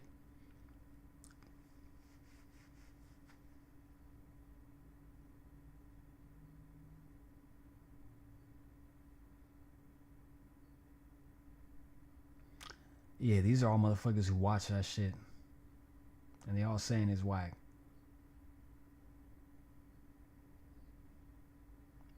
Having a bird for a BM gotta be the worst. And the most fucked up part is 50 Cent had to respond to this shit on Twitter. Because that's what all these rappers do. They're all linked in a web. A literal web. They gotta respond. Like some shit happens, they gotta respond to it. But let's pull up TMZ. Oh, this shit changed. Yeah, because when I pulled it up, the divorce from yesterday was like the #1 fucking story. So apparently they have a real cause of death for Ashley Janae. If anyone knows about the Ashley Janae situation, which I'm not surprised by, I'm gonna keep it 100. I am not surprised at all. I am not surprised by her situation. I'm sad. I do feel and mourn for the family. But if she would have taken a second look at who she was taking the vacation with, I don't know. I probably would have. I mean, I would have flaked out. I don't flake out on people, but I would have flaked out on that for sure. I would have been like, I'm good. But what's the? I'm not even gonna click this, but I'm curious to know what is the cause of death gonna say? Is it gonna be something that puts him in cuffs? I doubt it. But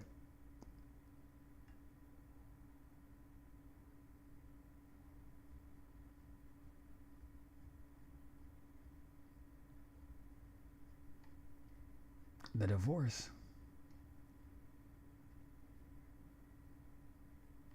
We're looking for the divorce. But they done already got a whole bunch of fucking stories.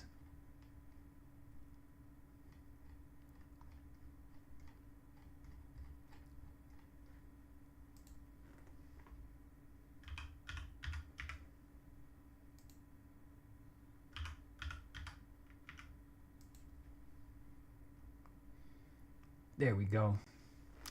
So a second ago, this shit was at the top. Yeah, this is already starting to look like a play. This is already starting to look like a play.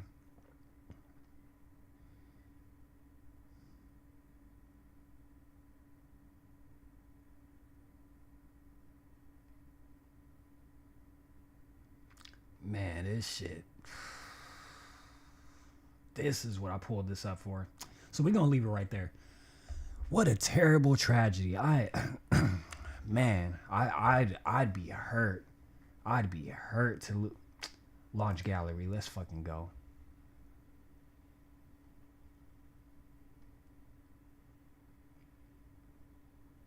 I don't really care about the face, but that right there is an asset. I'd be hurt. I'd really be hurt. I'd for sure cancel the podcast for at least a week. At least a week.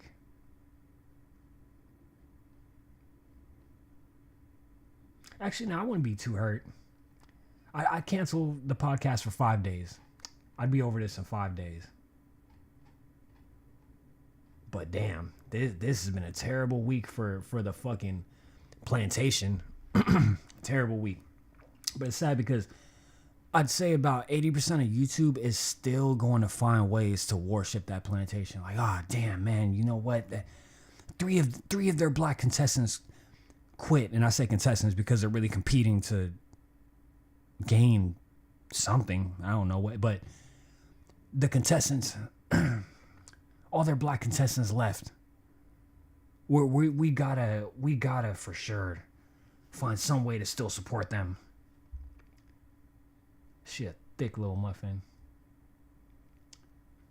So, I want to give y'all another example of why I don't take YouTube serious.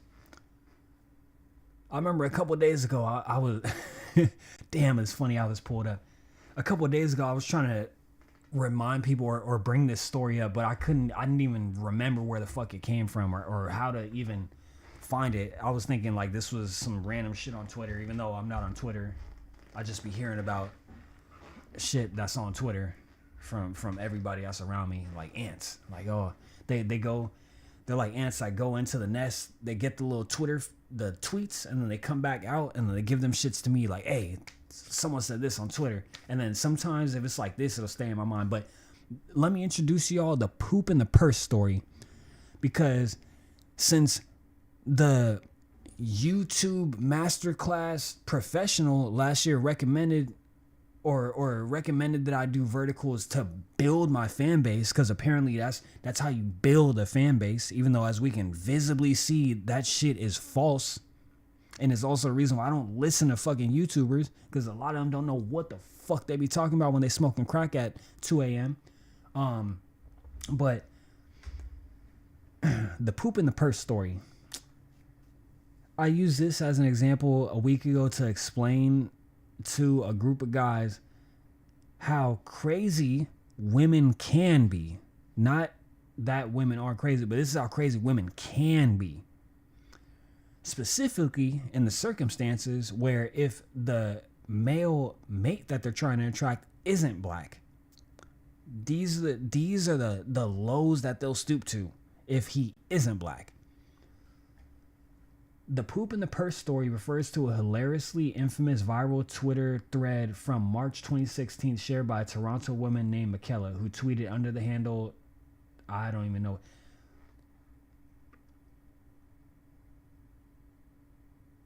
That picture of that woman right there, I'm pretty sure isn't the person. I wish I could see what the person who did this looked like, but I know it's not that little picture. But all that to say, the way I pulled this up was typing this into Google, with a question mark. That's what I typed in. So in this vertical format, I'm not sure if you could see that, but it says poop in purse story question mark, and this is what they gave me. And they gave me a little like summary of what I was thinking of when I was talking about this.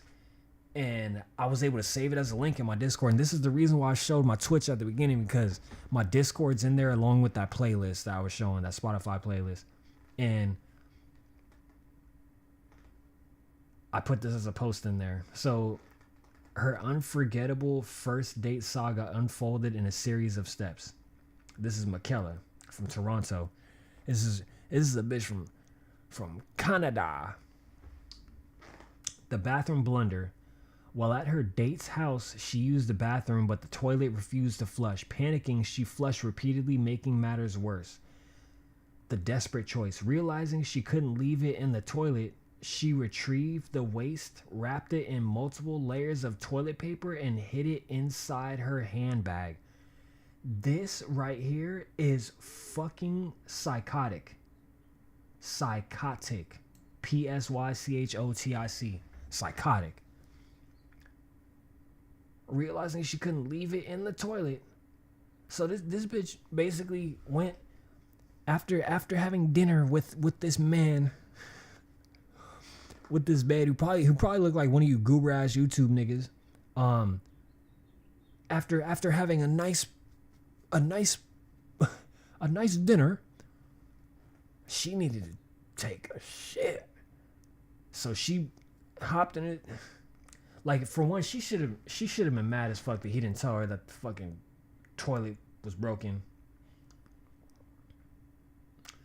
But she was so psychotic on oh, I need to make sure that I leave a lasting impression, that this bitch wrapped a turd in toilet paper.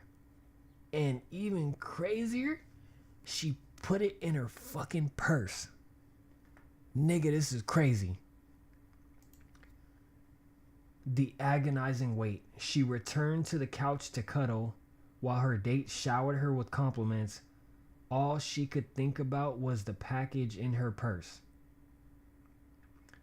Eventually, the man went down to the washroom and evidently fixed the toilet. She heard it flush, quickly took her purse to the bathroom, and successfully disposed of the evidence.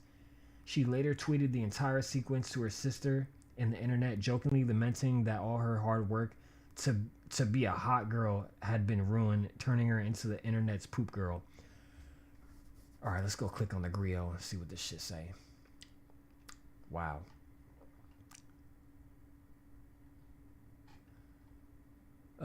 Damn, that's funny. Like, when a website don't know how to fucking rebuild or update their shit. So they really have this bar running through the whole fucking thing while I scroll down. So this is from March 23rd, 2016. So they pretty much have... I have a story to tell. It's about my poop. So yesterday I went on a date with a man who asked me out in the grocery store the other day. All was going well. I went back to his place. I am a confident, calm, and self-assured woman. What the fuck?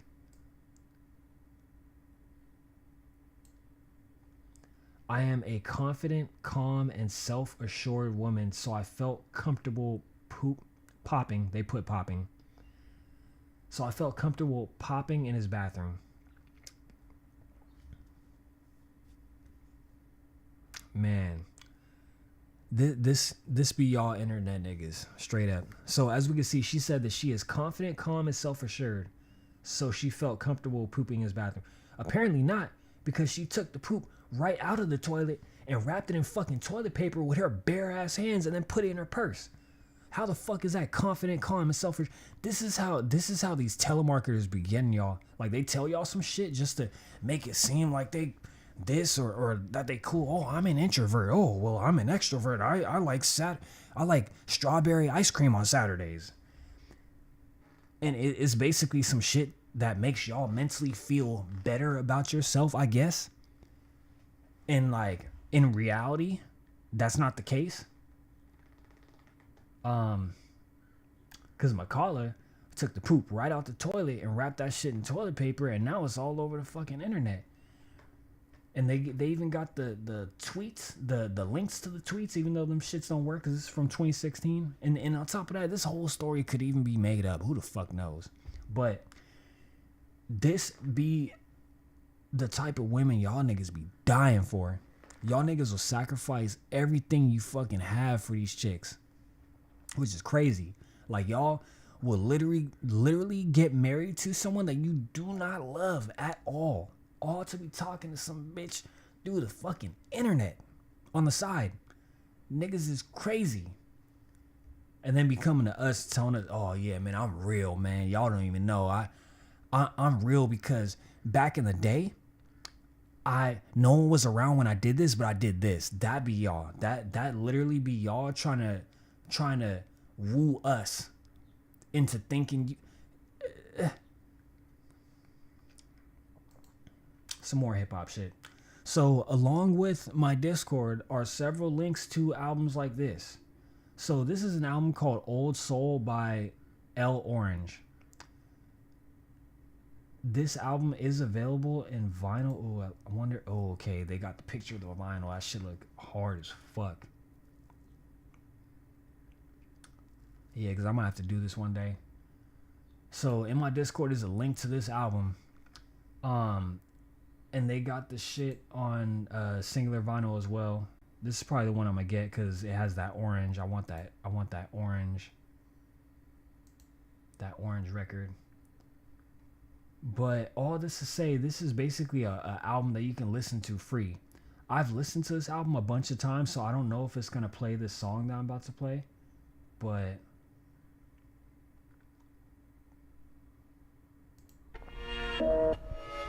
Me, I'm a roughneck. Well, I was a roughneck, 20 years ago. A little too old, too slow now.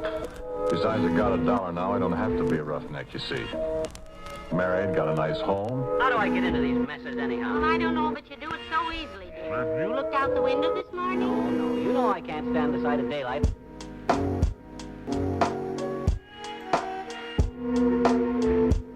yeah, I think this is all Billie Holiday music.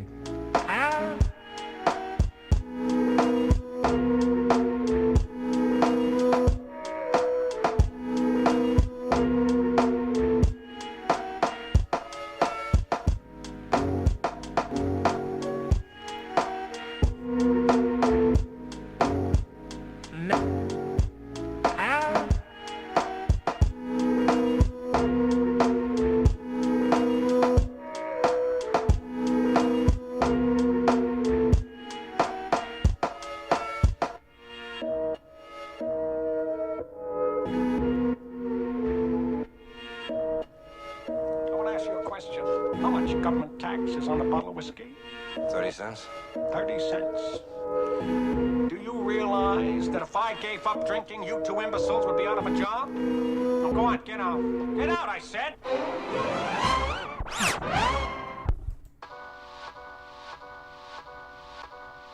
One, two, 3, 4. Yeah. Yeah, man in the mirror, picking up the pieces of what the people speaking of. A truth balanced out to equal us. Too many gifts in you to keep them tucked. Plus your arms long enough to reach enough. Heights measured divided between pleasures. A world full of goblins and ghouls that won't wake up. Pressure too heavy to lift for you manage to get over it. Under the coat of glimpse at your defense societies. Confused how you stick to your guns for notoriety. Amused by commodities and oddity. Around lost souls that claim property but never had a damn thing. Honestly, lying to seem fly to me. Feet never left the ground. They on pilot mode with no plane of thought, with no train. Brain on mind support the whole thing. Damn type strange how the circle of life can reflect the whole game. Pains from old gains going off like a shot in the park from close range. Lost souls pushing out words. That was a body he got. Old souls. What kind of world are we living in today? Some here to grow, some follow up their lower nature. Whatever shapes your being, reason I can never hate you. That would be pointless. Life is full of choices. Water drops don't ponder on which matter is the moistest. Power is poisonous. I seen the most loyal folks spoil. Start killing up shit on their home soil. We all royal, but the crown is invisible. We pass principles down to the little youths. You gotta give a jewel before you gon' receive another. Be productive, brother. Keep it up and it won't be for nothing. Stress success, they just wanna touch it. Thinking rope will make you the man, it really doesn't. Cause if your attitude determines your latitude, this planet standing on stars like a fan of you. The brand's true to the title, therefore no rival holds me liable. Nah, you have been lied to. I suggest you find a better source of info. They say they ill, I start searching for the lymph nodes and found none. A misdiagnosis, identified jokers, then I split them wide open. Lost souls pushing out worlds. He caught one too. That shit was nasty. What kind of world are we living in today?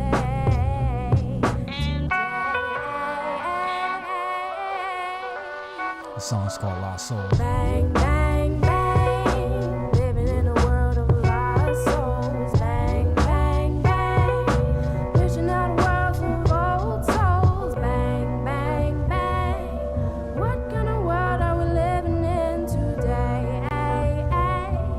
Never let the trigger go. Bang, bang, bang.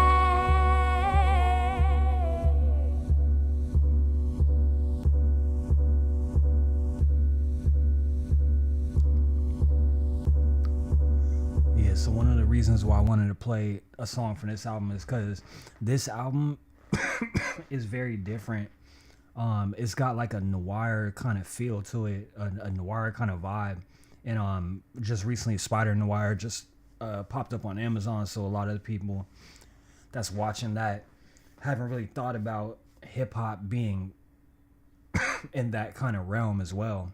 Like hip hop is infinite. Hip hop can be made of fucking any type of music pretty much. And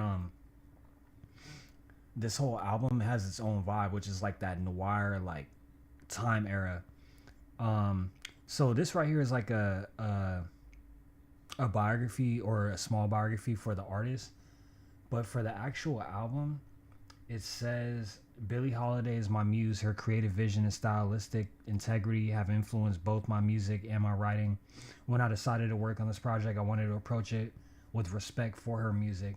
I wanted these remixes to be both inspired by and dedicated to the life and craft of one of the most innovative and soulful singers of all time. Each track is designed to represent a significant part of Billie Holiday's life. Thank you for listening. Shouts to Ella Orange. But one thing I want to point out is this is a dude that's from North Carolina, as it says. And this is a reflection of what the culture really is. Like lots of times the albums that get highlighted aren't even us making them. Sometimes the people that are writing the articles aren't even us writing them. Sometimes the people that's producing the tracks aren't even us. Sometimes the A&R ain't even us. Lots of times the head of the label ain't us. So the more and more that y'all YouTubers, the longer it takes for y'all to realize that that's what's happening. I don't know how long it's gonna take. Because what I personally see is I see people telling me like, oh yeah, man, like I'm gonna go watch Theo Von for 1 whole hour. But for you, however, your 2 hour and 16-minute live that you just pulled out of your ass because it's that simple to do a live, I'm not gonna watch a minute of it or like or comment.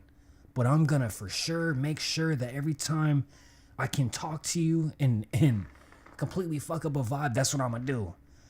That's literally the shit that a lot of people be on, and it's like, bro, all this shit about to change right now. On top of that, like there's people that's probably about to spend all fucking day watching videos of people talk about this divorce, which to me, this is great news. I mean, look at that. This is great news for me. Like, I'm so curious to see what she's about to do after this whole thing plays out, if it's not a play.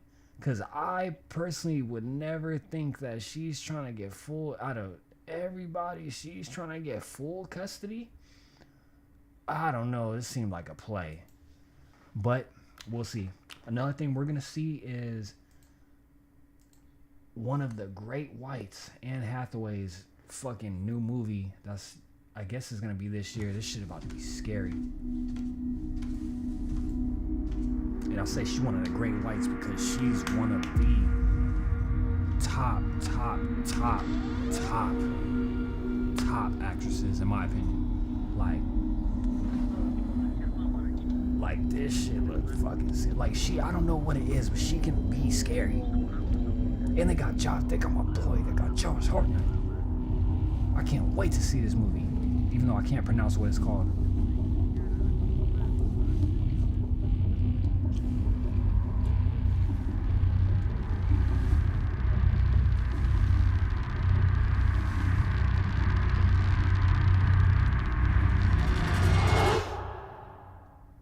Oh, she is so bad.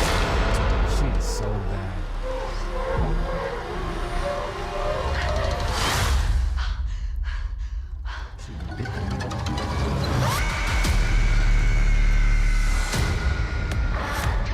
Dakota Johnson, that's everything.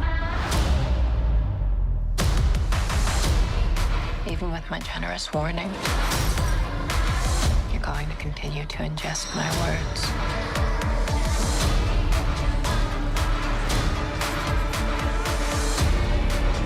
But know one thing.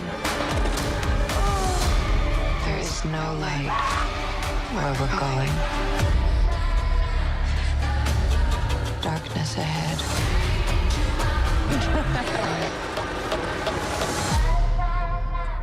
Oh, that shit look fucking crazy.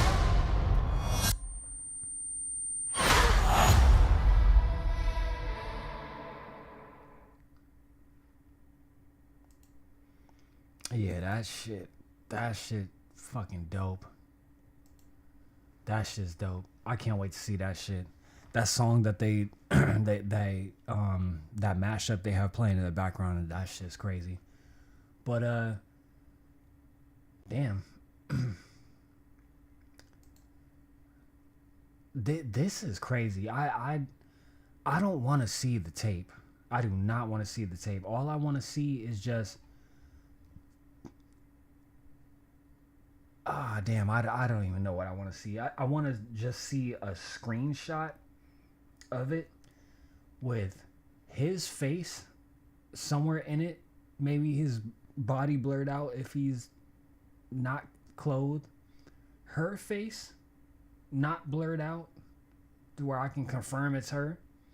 And then whoever the fuck the other person is that's in the video, I just want to see their face, their body blurred out. But I just want confirmation that this ain't a play. That's it. That's it. And I don't want no shit emailed to me, which is why I don't have none of my fucking email or nothing connected to my YouTube. But damn, I just want to just get the scoop, the Frito scoop on that story. The crackers got your publishing gangster. Go talk tough to them. Don't talk success to me. You niggas is workers. In perpetuities, how your contract is worded. Don't make me go man. The roots remember, even when the trees pretend, not too much of my name. Don't forget who I am. Hattie loves her Shawnees. S-H-A-W-N. I find it adorable she put the S at the end. You don't know, the show ain't even begin. I said, you don't know, the show ain't even begin.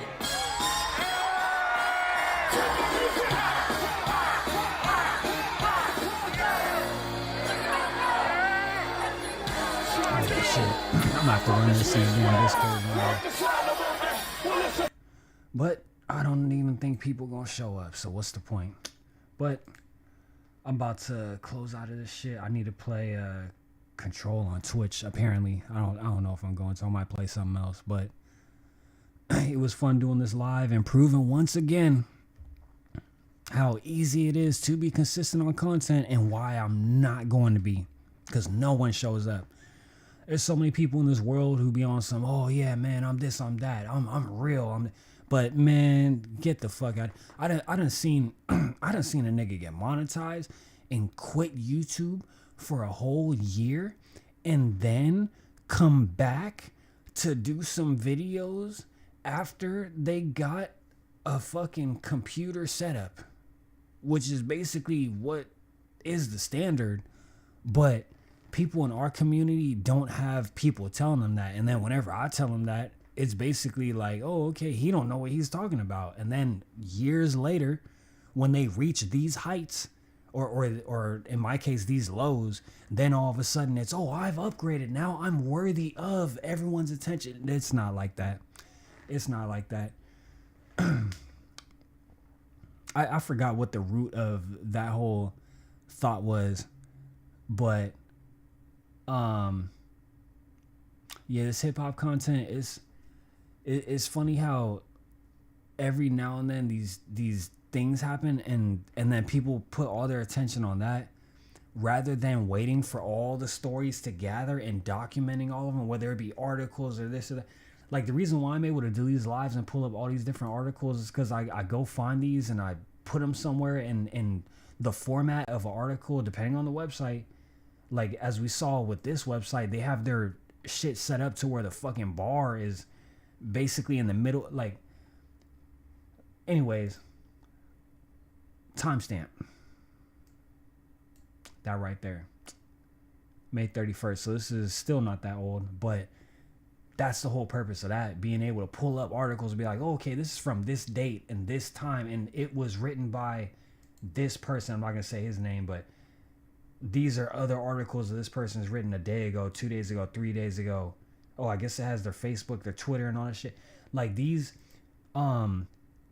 news networks or news platforms or whatever the fuck they're called, they're pretty much required to, I shouldn't even say required, I don't even know if that's true, but it seems to me like they're required to have at least that standard information. And YouTubers need to step it the fuck up. A lot of y'all be so busy trying to give me advice, but these are the basics and y'all don't even know that. Y'all motherfuckers passing each other gossip that you heard from another fucking YouTuber, and that's your whole content, and you gonna make an AI generated thumbnail for the shit with fire in the background, because they always have fire in the background, and then after that it's gonna get a certain amount of views, and then you're gonna do the same shit again with something else. A lot of people be trying to make a whole channel off of a phone and try to give me advice. Oh man, you got to do it. You got to do all your videos vertical, because that's how you're going to build an audience. Because when you do your videos vertical, they show up in the shorts category. Let's go to a shorts category right now and see. Let's just go see. Let's go see. Is shorts one of these? Oh no, shorts is right here. Drinking water. Oh, what's up with that? I can't drink out. I don't see a live. You know, if you mix eggs, Greek. I don't think any of these are live streams. I think y'all these come are here all real just quick, bro. Y'all random know I shorts said how. Imagine spending that are 15 years. recommended based off of what they think that I like. Well, here. I don't see no Bro, live I need streams. that. What the Well, fuck is this? here. I'm letting you smell our blockade. It's called blockade. Oh, okay. And that's going to be a little more sweeter. On the. Give me a second. Okay. All right.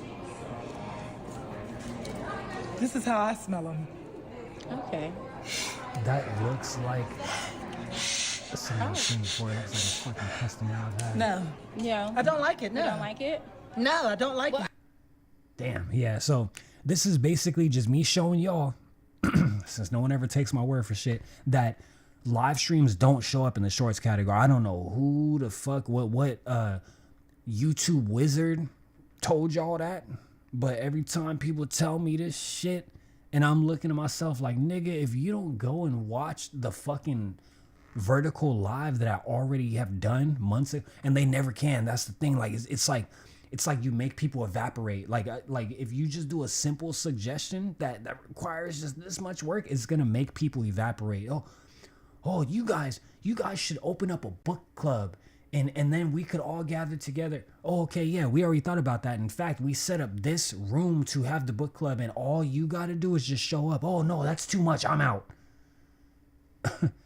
Nigga, like, and this be y'all. Oh man, I saw your last video. It didn't have that many views. You know what you should do? You should do vertical lives. I didn't look through your whole channel to see that you've already done vertical lives before and how it had no impact or any fucking difference on your channel whatsoever. But because it's based off my successes and what worked for me, I'm going to tell you that this is the right way to do this. And this is all I'm going to do towards your videos. Just tell you a whole bunch of shit. I'm not going to watch a singular video, which is what gets them views and gets it to progress further. No, I'm just going to sit and type a whole bunch of shit to you about how you need to do this different like me. You need to do it like me in order to make yourself get further, because you can't rely on a single fucking person that's out in the world that's ever gonna pop up on your videos and click the thumbs up ever. Even though you've done so much shit for a lot of people, fucking sat through their whole album, their whole song, gave them a shout out, played their fucking song, posted the link in your Discord, posted the shit here, posted the shit there.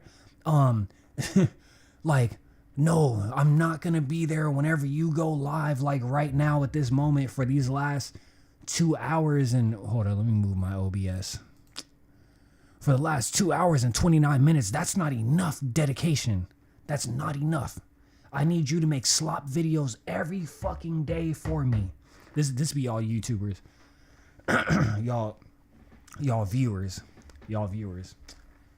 I need you to make slop content for me every fucking day, and if you're not consistent with that and talking directly into the mic like this as loud as you possibly can so that the shit gets distorted, that's not enough for me. These are my demands. They have to be met in order for me to give you a subscribe and a singular like. I'm doing the most. Me pulling up for one of your informational videos, which are so rare from the black community on YouTube, that's not enough. I don't want that. I want garbage. I want you to do videos about, I don't know, what's going on in LA. No Jumper? Oh, okay. I want you to do videos about No Jumper and all the related fucking side channels that's already doing content on that. This hip hop shit is dead. It's done. You need to do that type of content for me because that's all I'm used to. Every suggestion I make for your channel is going to steer you closer to being like them, and I'm just going to deny it the whole way. The whole fucking way through.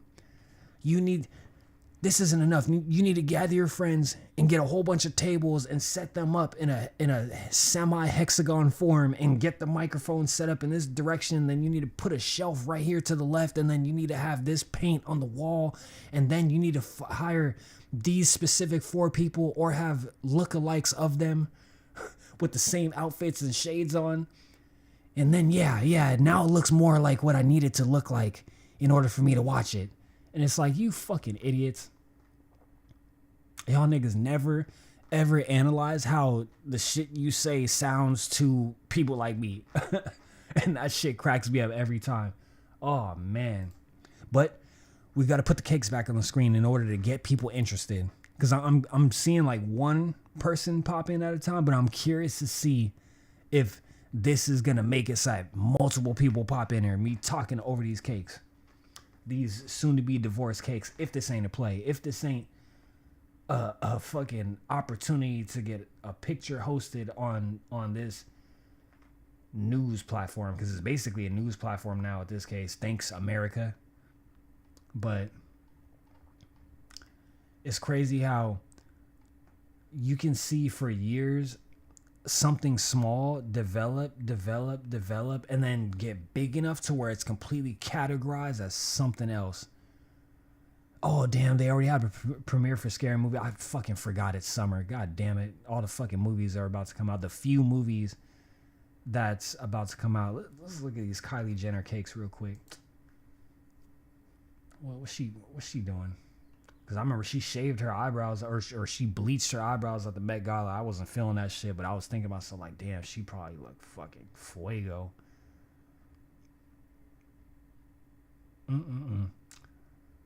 Timothy Chalamet, he about to go promote Marty Supreme again. It's like, bro, you need to be at home taking care of business before she fought another tiger.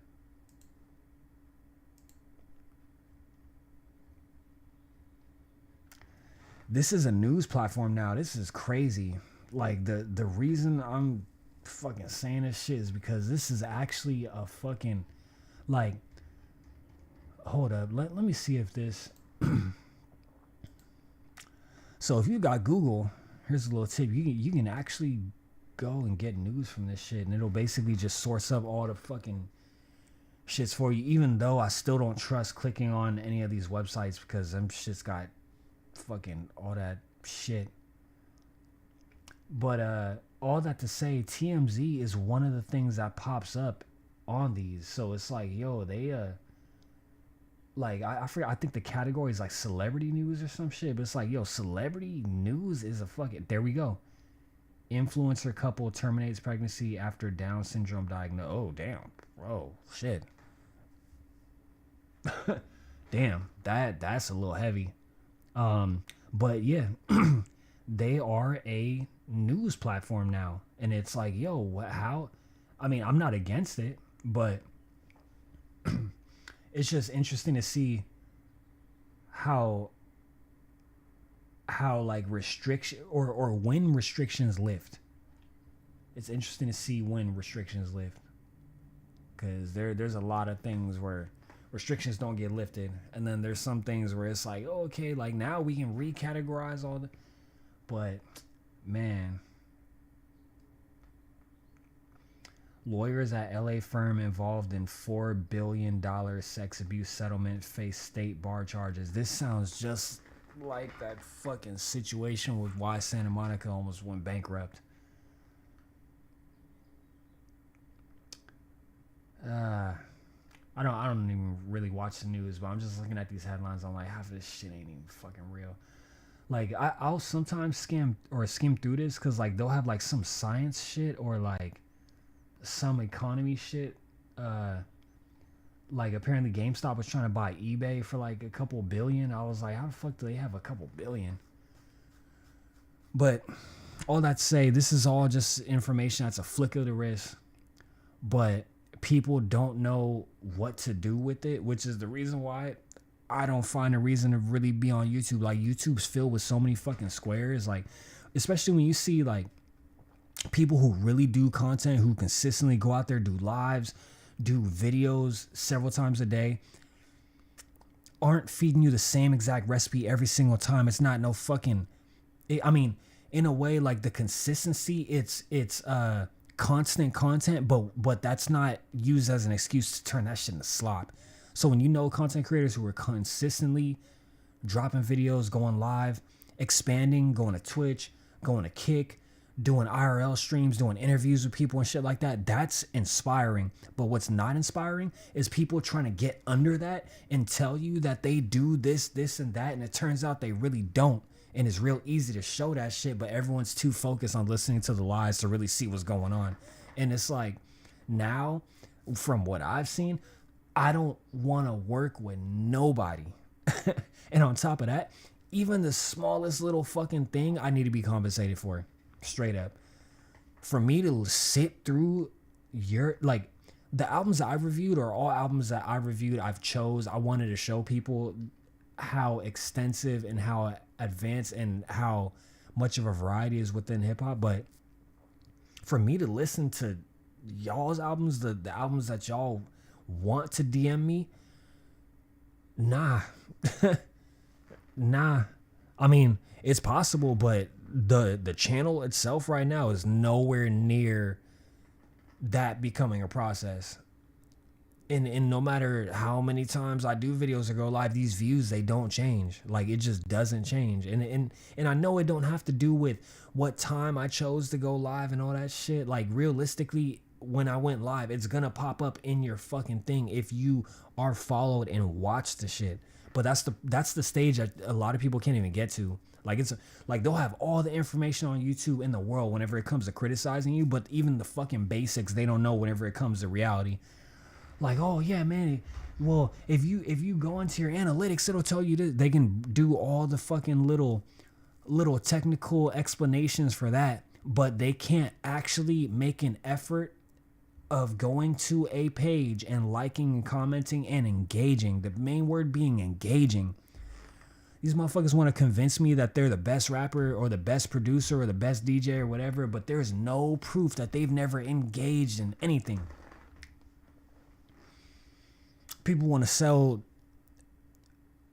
I'm not even going to say that, but it's like people be trying to give themselves all these titles and all this shit in this digital world that we are in right now, but that don't work everywhere. That shit do not work everywhere. And a lot of people want to be these hip-hop professors and all this shit on YouTube, but don't have nothing to fucking talk about lots of times. Like, even before I pull up the fucking live or the podcast, I already know what you're going to talk about.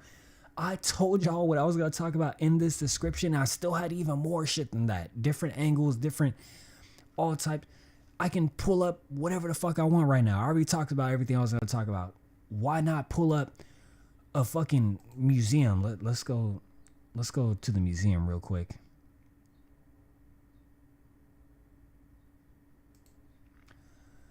This is the shit that y'all will never fucking do. I'll never turn on a live from none of you YouTube niggas and see this right there. Never. Because y'all be taking advice from people like, oh yeah, man, you get on YouTube. All you need is an iPhone.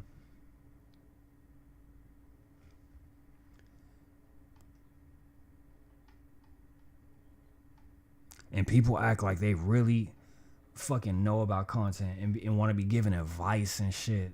Terrible. Like, there's nothing wrong with giving advice. when people ask for constructive criticism, give it. But like the advice that y'all choose to give be some of the wildest shit I've heard. I'm like, bro, dude, like, are you listening to yourself? Like, man, and I'm not even trying to say like AI is the future and to rely on all this shit, but it's like, bro, there's so many resources at hand now. It's like I literally typed poop in a purse with a question mark into Google, and that shit was able to pull up the fucking thing that I was talking about a couple days ago and re-summarize and all that shit, and all I do is throw it in my Discord like a little frisbee. But this is literally the internet that we have in our hands. And you know what's crazy? I'm about to eat and then hop on Twitch and do completely different content. Completely different fucking content. But niggas still won't show up to that. And then they wonder why they not a part of any of the shit that matters. Like whenever some shit's really going on, there's so many people who are left out. And then eventually they want to like get mad over it. But it's like, bro, when the fuck were you around? Random rant, but we gonna end it there.